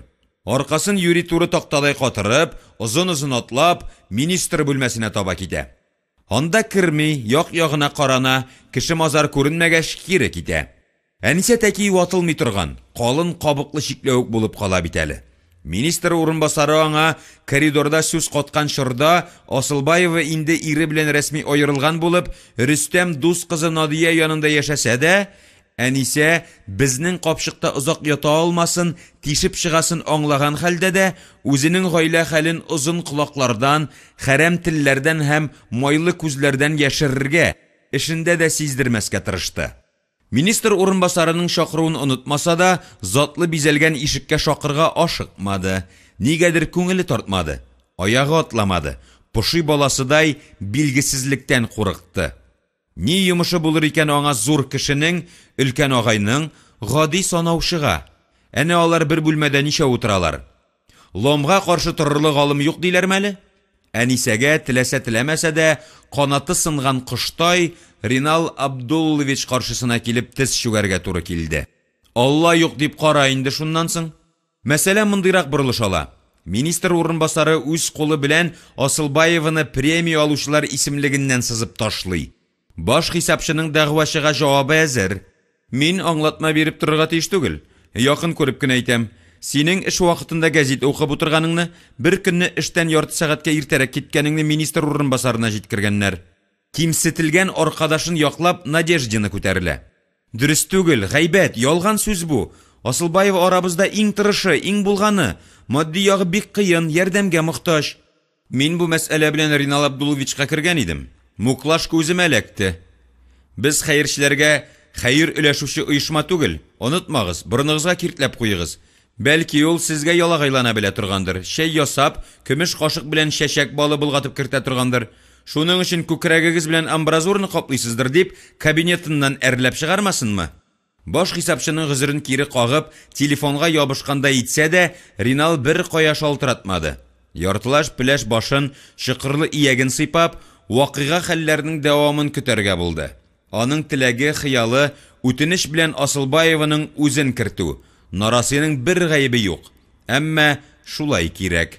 Баш хисапчы Асылбаевны бүлмәсенә шакырып, хуҗа белән ике арада булган сөйләшүне, премияне бирдерү өчен жан атуын арттырып, күпертеп тапшыра. Хәзер үзең кер, акча кирәк булса. Сезгә кул куймаганны мине кешегә дә санамас инде ул, бала чаганы. Инде 50-сен ваклаган түгәрәк табак битле, шадра хисапчы, хәйләкәр елмаеп, эшеннән генә яшьләр белән эшләргә ярата диләр аны дип уйлап куя. Балалар бакчасы квартира өчен бурычларын күз алдына китерә дә, әнисе бар кыюлыгын йөрәгенә төйнәп, җаваплы ишеккә кага. Ринал Абдуллович һич көтмәгәндә, уйламаганда Асылбаеваны туган сеңлесен каршы алгандай җылы кабул итә. Әрләнеп, тиргәлеп, эт итеп сүгеп чыгаруга әзер булып кергән әнисе югалып кала. Әйдәгез Асылбаева, кем әйтмешли, түрдән узыгыз. Шакырып кертә алмадым. Ни йомыш? Үзегез кирдегез. Менә ни иде? Премия мәсьәләсе. Нәрсә булган премиягә? Безнең аралашу чарасындагы сүзләрнең, мин сиңа әйтим, иң начары түгел ул дип тизеп китә теге. Министр урынбасарының күп сүзлелеге әнисәнең зиһенен чуалта. Шулай да гызырын ярып салырга үзендә көч таба. Мине премиядан сызып ташлагансыз, калдыруыгызны сорап кергән идем. Баш хисапчы кулына тоттырып керткән кәгазьләрне киң озын өстәлгә җәеп сала. Ринал Абдуллович йөзенә гаҗәпләнү, аптырау, шаккату, тагын әллә нинди мәгънәләр чыгарып, ике кулын күкрәге турысына куя. Минем берәүне дә бер нинди исемлектән сызганым юк. Бу пычрак эшкә мине бутамагыз. Яле. Соң мин зәңгәр кара белән гомумән эш итмим. Кара белән сезнең фамилияны язып куям. Ярый. Кемдер ясаган хатаны төзәттек. Инде канәгатьме сеңлем? Рәхмәт инде Ринал абый. Министр урынбасары кәгазьләрен күкрәгенә кыскан бәхетле Әнисә янына чыгып, аны дуслар чагына кышып ала. Аркасыннан сөеп, ишек төбенә чаклы зата бара. Теге вакытта башлаган сөйләшүне дәвам итәрбез. Иркенрәк вакытта керерсең әле. Ярый дип чыгып китсә дә, күңеле нидер сизенгән Әнисә әлбәттә хуҗа бусагасын үз теләге белән атлап үтми. Тиздән министрлыкта гел булып торган яңартулар, кыскарту үзгәртүләр башлана. Бу низах бухгалтерияне әйләнеп үтми. 20 кешенең өчесен кыскартырга яисә башка эшкә күчерергә кирәк булса, икесен үстерү мөмкинлеге туа. Берәү үлми, икенче көн күрми диләрме әле? Шадра йөзле, 4 пышмаклы битле хәйләкәр ханым берәүне дә кыскартмыйча, вазифаларны арттырып, кемгәдер эш сәгатьләрен киметеп, елап, ялварып барлык кешеләрен саклап кала. Бер Хөрәсән хезмәткәрен кадрлар бүлегенә күчерүгә ирешә. Сез бигрәк төлке, юха кеше икәнсез, Флора Гиззатовна дип Ринал Абдуллович ханымны мактап та куя. Министр урынбасары кемнәрдедер үстерү, хезмәт хакларын арттыру мәсьәләсендә тәкъдимнәр көтә. Хәйләкәр ханым кукуруз күчәнедәй борынын тирләтеп, юк-барны сөйләп утыра бирә. Безнең сүз тәмам бугай. Юк әле Абдуллович, иң важный мәсьәлә калды. Нәрсә тагын? Ди бүлмә хуҗасы төсле карандашларын бармак араларында уйнатып. Ике кешенең хезмәт хаклары белән бергә дәрәҗәләрен дә күтәрергә тиешбез. Яңа бүленеш буенча. Кара әле син аны. Мин бу хакта онытып та җибәргәнмен. Еллык отчет төзеп утырам. Баш тубал төсле. Ярый, кемнәрне тәкъдим итәсез? Берсенә Надеждина дигән ханымны дип торам. Сез каршы килмәсәгез, уйлап карарбыз. Икенче тәкъдимемне сез кабул итмәссез дип әйтергә куркам.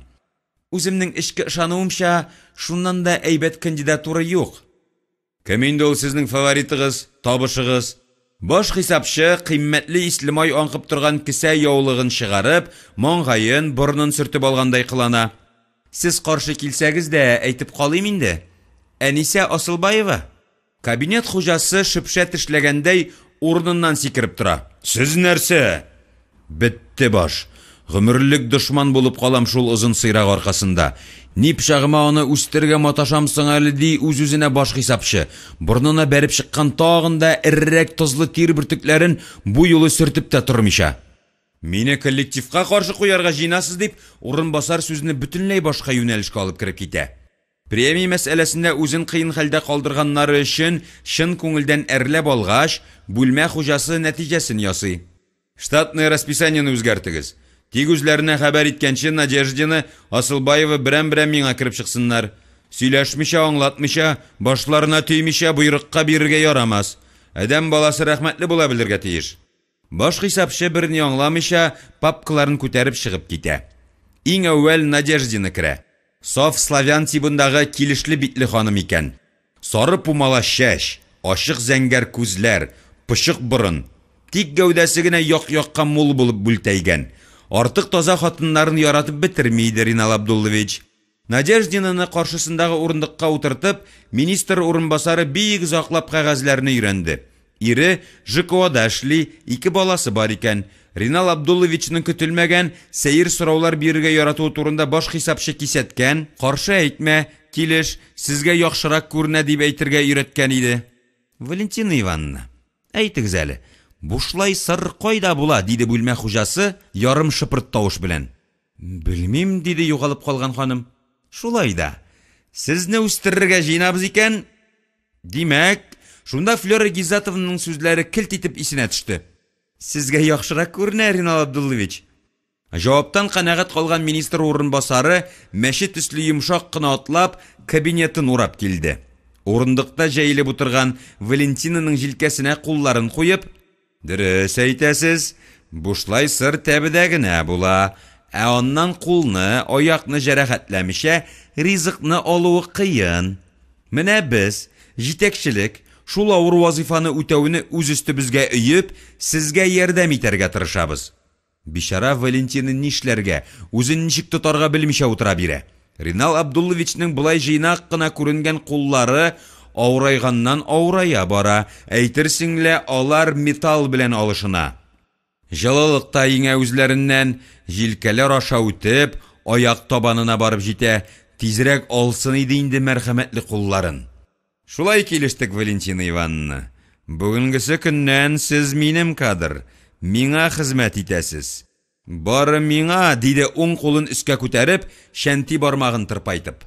Соңгы сүзләрнең тирән эчке мәгънәсенә төшенеп җитмәсә дә, рәхмәт, рәхмәт, әлбәттә шулай дип ханым ишеккә арты белән китте.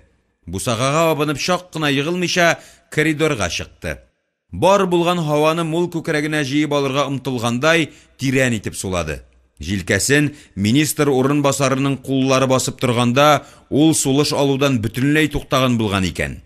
Соңыннан Надеждина аның куллары гипнозлы, ул мине үзенеке итте, шул куллары белән дәрсә теләсә кая барам, теләсә ни эшлим дип сөйләгән икән. Сер итеп, бик якын дустына.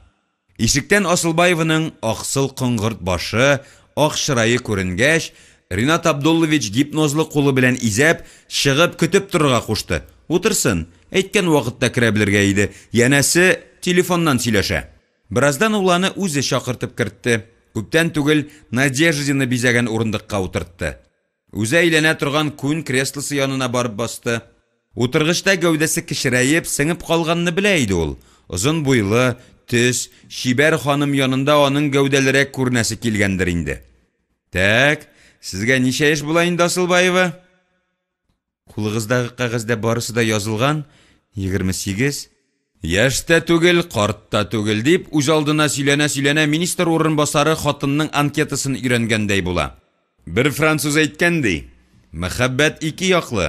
Берсе ярата, икенчесе үзен яратырга рөхсәт бирә. Вакыты белән яратучы ират, икенче очракта хатын кыз була ди. Рольләр алышынып торса да, нәтиҗә шул ук. Ике җанга, ике тәнгә бер мәхәббәт. Әнисә тыйнак, тәрбияле, тәртипле ханым булса да, кирәк вакытта үз сүзен әйтә белә, үзен нахакка рәнҗеттерми, тормыш аны кагып-сугып кына калмады, күп нәрсәгә өйрәтте. Юмор хисе дә бар иде үзендә. Карагыз әле, анкетаны үзем тутырган идем. Мондый акыллы сүзләрне язмадым кебек анда. Хәзер инде бүлмә хуҗасына сүзгә үзгәрәк юнәлеш бирергә туры килде. Искә төште шул нишләптер. Сезнең фатирыгыз бармы? Юк. Әүвәл иремнең әтиәнисендә яшәдек. Хәзер частныйда торам, улым белән. Ирегез, аны урладылар. Иптәш кызым. Анысы бик гайбәт булмаган икән. Нишләмәк кирәк? Ярый әле, авылдан ярдәм итеп торалар азык-төлек белән. Мәрхәмәтле тыңлаучы булганда хатын-кыз яраткан темасына кирип китеп, озын-озак сөйләргә мөмкин. Ринал Абдуллович аны бүлдермичә тыңлады. Сүзеннән бигрәк үзенә карап сокланып утырды. Әнисәнең гәүдәсе гүзәл камиллек үрнәге иде. Һәр тарафтан килгән. Аңа сәгатьләр буе сокланып карап торырга мөмкин. Сез фатирга чиратта торасызмы? Әйе, тик ул тиз булмастыр. Бер җайы бар. Министр урынбасары кызгылт өстенә кара сызыклар җибәрелгән тар паласта йөренеп алды. Ханымның яныннан, дөресрәге артыннан узганда, шулай ук иңнәренә кулларын куеп, үтә күренмәле алсу кулакларына өрәсе, урындыгы ние белән күтәреп аласы килсә дә, ярамас эштән тыелып калды. Ихтияр кеше өчен үзен мактап алды. Арзанлы алымнар шын зиялылар өчен түгел. Түз йөрәгем түз, рәхмәте бер булыр. Ханым аның ягына борылды. Озын бармаклы ак кулларын өстәлгә куйды. Зәңгәр күзләрендә аптырау, кызыксыну, ышаныч, тагын ни дигән сорау билгеләре шалкан ята. Ашыгу министр урынбасарының көн тәртибенә кертелмәгән. Борчылып, уйланып, өметләнеп утырсын әле. Сүзне тизрәк тыңлар. Без 7-нче трестның финанс-икътисади хәлен җентекләп тикшерәбез. Әгәр яңа урынга раслансагыз, мин әле министрны ышандырырга тиешмен. Сезне ревизия әгъзасы итеп кертергә була. Анда үзегезне һәр яктан әзерлекле, усал, явыз һәм кирәк вакытта 2 адым алга, 1 адым артка атлый торган хезмәткәр итеп күрсәтәсез.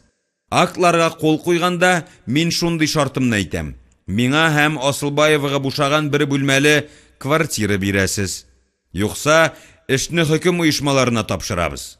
Ничек инде ул Ринал Абдуллович, бер бүлмәле фатир сезгә дә, улым белән миңа да була ала дип, әнисә булай да зур күзләрен теннис шарыдай түгәрәкләп, бүлмә уртасында туктап калган урынбасарның йөгрек соры күзенә, түгәрәк битенә, шәш кыюлу сәбәпле тагын да киңәеп киткән маңгаена текәде.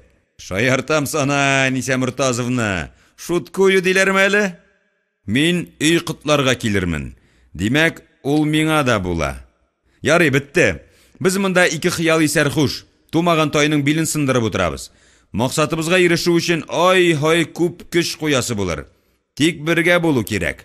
Нигә бу абзый мине шулай якын күреп, терсәкләрен каната-каната ярдәм итәргә җыена дип утырган Әнисәнең алсу иреннәреннән нинди мәгънәдә бергә булырга дигән сүз төште.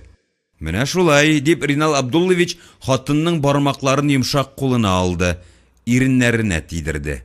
Бүлмә хуҗасының иреннәре кызышкан, әле генә мичтән төшкән коймак кебек кайнар иде. Мондый мөгамәләгә бик күнекмәгән Әнисә колакларына чаклы кызарып, тиз-тиз атлап чыгып китте. Бүлмә хуҗасы әүвәл ханым югалганчы арттан карап калды. Аннан йөзен шытып, бала чага белән вакыт уздырам дигәндәй кулын селтәде.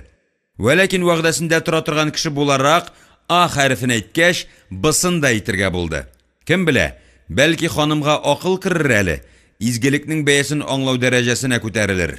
Ринал әдәм баласы өчен иң шетрекле бөйрләрне әрнетеп, иң изге затларны кешелектән чыгарган проблеманы фатир алуны хәл итте. Бераз түләү бәрабәренә хәтта 2 бүлмәлесе килеп чыкты. Әнисәнең кысмыр хуҗабикә буларак аз-мазлап җыйган акчасы булып чыкты. Әлеге дә баягы әнисе Шәмсия ханым да ярдәм итте. Әнисә җәһәт кенә күченеп куйды. Озакка сузмыйча, бергә эшләүче хезмәттәшләрен шул исәптән баш хисапчыны чакырып алды. Бүләкләре дә булды, изге теләкләре дә кызганмыйча әйтелде. Әнисәне эшкә җитди каравы, ярдәмчеллеге, сүз йөртмәве, азгын иратны якын җибәрмәү өчен яраталар. Кабынлыкларны тәмләп, төрле шәрәпләргә сәлам биргәч, Әнисә пилмән салырга аш-су бүлмәсенә чыкты. Уйламаганда ярдәм итәргә дигән булып, баш хисапчы аның кырына биялде. Ишекне ныклап япты. Кечкенә көзгедән үзенә караган булды. Шадраларына аракы килешкән, ялт-йолт киләләр. Шадра йөрәк яндыра дип дөрес җырлыйлар. Шулай ук үзе турында сөйләнә сорап та куйды. Ринал Абдуллович, дим, фатирыңны күрдем әле? Әнисә кирәкмәгән эштә тотылган бала шикелле тотлыга, юк, әле килгәне юк дип кенә әйтә алды. Чөнки сорауның максатына төшенә алмады. Хәйләкәр кысык күзләрен көзгедән алмыйча гына, вакыты юкмы дип сорап куйды Шадра. Белмим, чакырганым юк. Баш хисапчының күзләре аучы мәченеке төсле кинәт үзгәрде, усалланды, кырысланды. Син нәрсә, кызый? Авыллыгыңнан кытылырга вакыт. Безнең көннәрдә кемгә мондый фатирләгә? Бушлай диярлек. Яхшылап әзерләнеп чакыр. Әнисәнең күңеленә каядыр укыган җөмлә килде. Әмер белән үлеп була. Әмер белән яратып булмый. Не дури, дип кырт кисте Шадра ханым. Синең аркада бөтен бухгалтерия акчасыз, өстәмә түләүсез калсынмы? Аны бер кочаклап ятканнан укан кыйлырмы? Беләсең килсә, шундый кешенең сиңа күз салуы синең бәхетең. Ул аш-су бүлмәсен шаулатып көлде дә, симез бармаклары белән янап, судагы көймә кебек шайкала чыгып та китте. Әнисә иәг астындагы чыкырчыгы, икенче иәге күз төпләрендәге капчыклары белән Ринал Абдулловичны аш-су бүлмәсендә күз алдына китерде. Күңелен кара шом биләде. Пилмәнен бутарга онытты. Шул арада як-якка җиңелчә чайкалып, баш хисапчы янәдән аш-су бүлмәсенә килеп керде. Аны чакырганда өстәлең бүгенгедән дә матуррак булсын. Суга батучы саламга ябышкандай Асылбаева, бәлки икәү бергә килерсез диде. Минем заманым узган, кызым, хатын кызның бәхете бик кыска шул. Бакча җимешенеке төсле генә. Дәрте кала, дәрманы юк. Дәрманы табылса, сиңа караучысыз сәләмә тирис кеше була. Мин аны үзем кирип чакырыйммы? Ой, бала чага белән башым катты. Иртә картайып биттем инде. Әлбәттә үзең, бүлмәсенә кирип фатир өчен рәхмәт. Үзегез күреп китмәссезме икән, вакытын билгеләсәгез иде дин. Мин рәхмәтемне әйттем инде. Ул синең кыры рәхмәтеңә мохтаҗ дип уйлыйсыңмы, матурым? Тагын бер әйт. Дуга күпме кабатласаң да, дуга булудан туктамый. Шадра йөрәк яндыра дип сөйләнә, баш хисапчы тирән фәлсәфи мәсьәләләргә кирип китте. Хатын-кыз ни өчен яши дөньяда? Берәү әйтер, яраткан эше, балалары өчен. Алары да кирәк. Ләкин хатын-кыз кемгәдер кирәк булганга яши. Ирләрне без эшкә, иҗатка рухландырабыз, алар үз чиратларында безнең матур һәм башка якларыбызны кайгыртуны үз өсләренә алалар. Аждаһа кебек ыжгырып, секунд сайын корбан сорап торган дөньяда язмышың белән бер үзең калу иң олы фаҗига. Әнисә күңеле белән бу сүзләрнең аның өчен сөйләнгәнен, өлкән иптәшнең хаклы булуын аңлый. Шундый олы яхшылык кылган кешегә рәхмәт әйтмәү дуңгызлык. Барысы да шулай яшәгәч, мин генә ак карга булып кала алмыймдыр. Флора Газизовна әле фикрен тәмамламаган икән. Өстәл артында элеккеге тостларны өстәде. Сез инде мин ирләр өчен эшәргә тәкъдим итәр дип көтәсез. Алар арасында да яхшы кешеләр бар дип, ат кебек башын артка чайкап көлеп куйды. Әмма мин, кызларым, мәхәббәт өчен күтәрергә тәкъдим итәм. Мәхәббәт ул, кайберәүләр уйлаганча, айга карап уфтану яисә яраткан иреңнең кочагына кирип яту гына түгел. Мәхәббәт ул, туган илеңне, анаңны, балаларыңны, эшеңне, баш хисапчыңны ярату дигән сүз. Димәк, минем өчен хаплап куябыз. Әнисә елаудан туктаган сабый балалар кебек көрсенеп куеп, пилмән бүлә башлады. Бу дөньяда кызым, за всё надо платить, дип аш-су бүлмәсенә чыгарга җитешкән баш хисапчы тулы тәлинкәне алып, юри артын уйната залга үтте. Әнисә икенче атнаның шимбәсендә Ринал Абдулловичны чәйгә чакырырга карар кыла. Дөрес, очрашуны бер атнага кичектерергә туры килә. Министр урынбасары чит илгә китеп бара. Фатир карарга буш кул белән килми, командировкадан алып кайткан алтын чылбыр бүләк итә. Мин сине, әнисәкәем, еш борчымам. Вакытым да юк. Әмма синең арка терәгең буласым килә ди, кичке 10:00 өенә җыенып. Ринал Абдулловичның: "Әнисә, сез ирегезне ярата идегезме?" дигән ярым шаян соравына ханым: "Кем белсен инде? Яраттым бугай", дип җавап бирә. Ул сезгә турылыклы идеме? Элек ышана идем. Хәзер бер вакыйгадан соң шикләнәм һәм ышанмыйм. Шикләнү, ышану, ышанмау кебек сүзләрне куллануга мәҗбүр иткән вакыйга хәлләр әнисәнең күз алдында. Ул үзе өчен шундый нәтиҗә ясады. Хатын-кыз арасында шын дуслык, бирелгәнлек була алмый икән. Араларына ирләр исе кергәнче генә мәңгегә бергә булырга дигән вәгъдәләр бирелә. Шырык-шырык көлешүләр, кулга-кул тотынып, ахирәт дуслар булып йөришүләр араларына икенче җенес вәкиле килеп тугыланганчы гына дәвам итә икән. Менә шулай берничә ел дәвамында Әнисә Асылбаева Ринал Абдулловичның сөяркәсе вазифаларын үтәде. Министр урынбасары еш борчымады. Атнаның һәр шимбәсе аныкы иде. Матди яктан Әнисә кайгы хәсрәт күрмәде.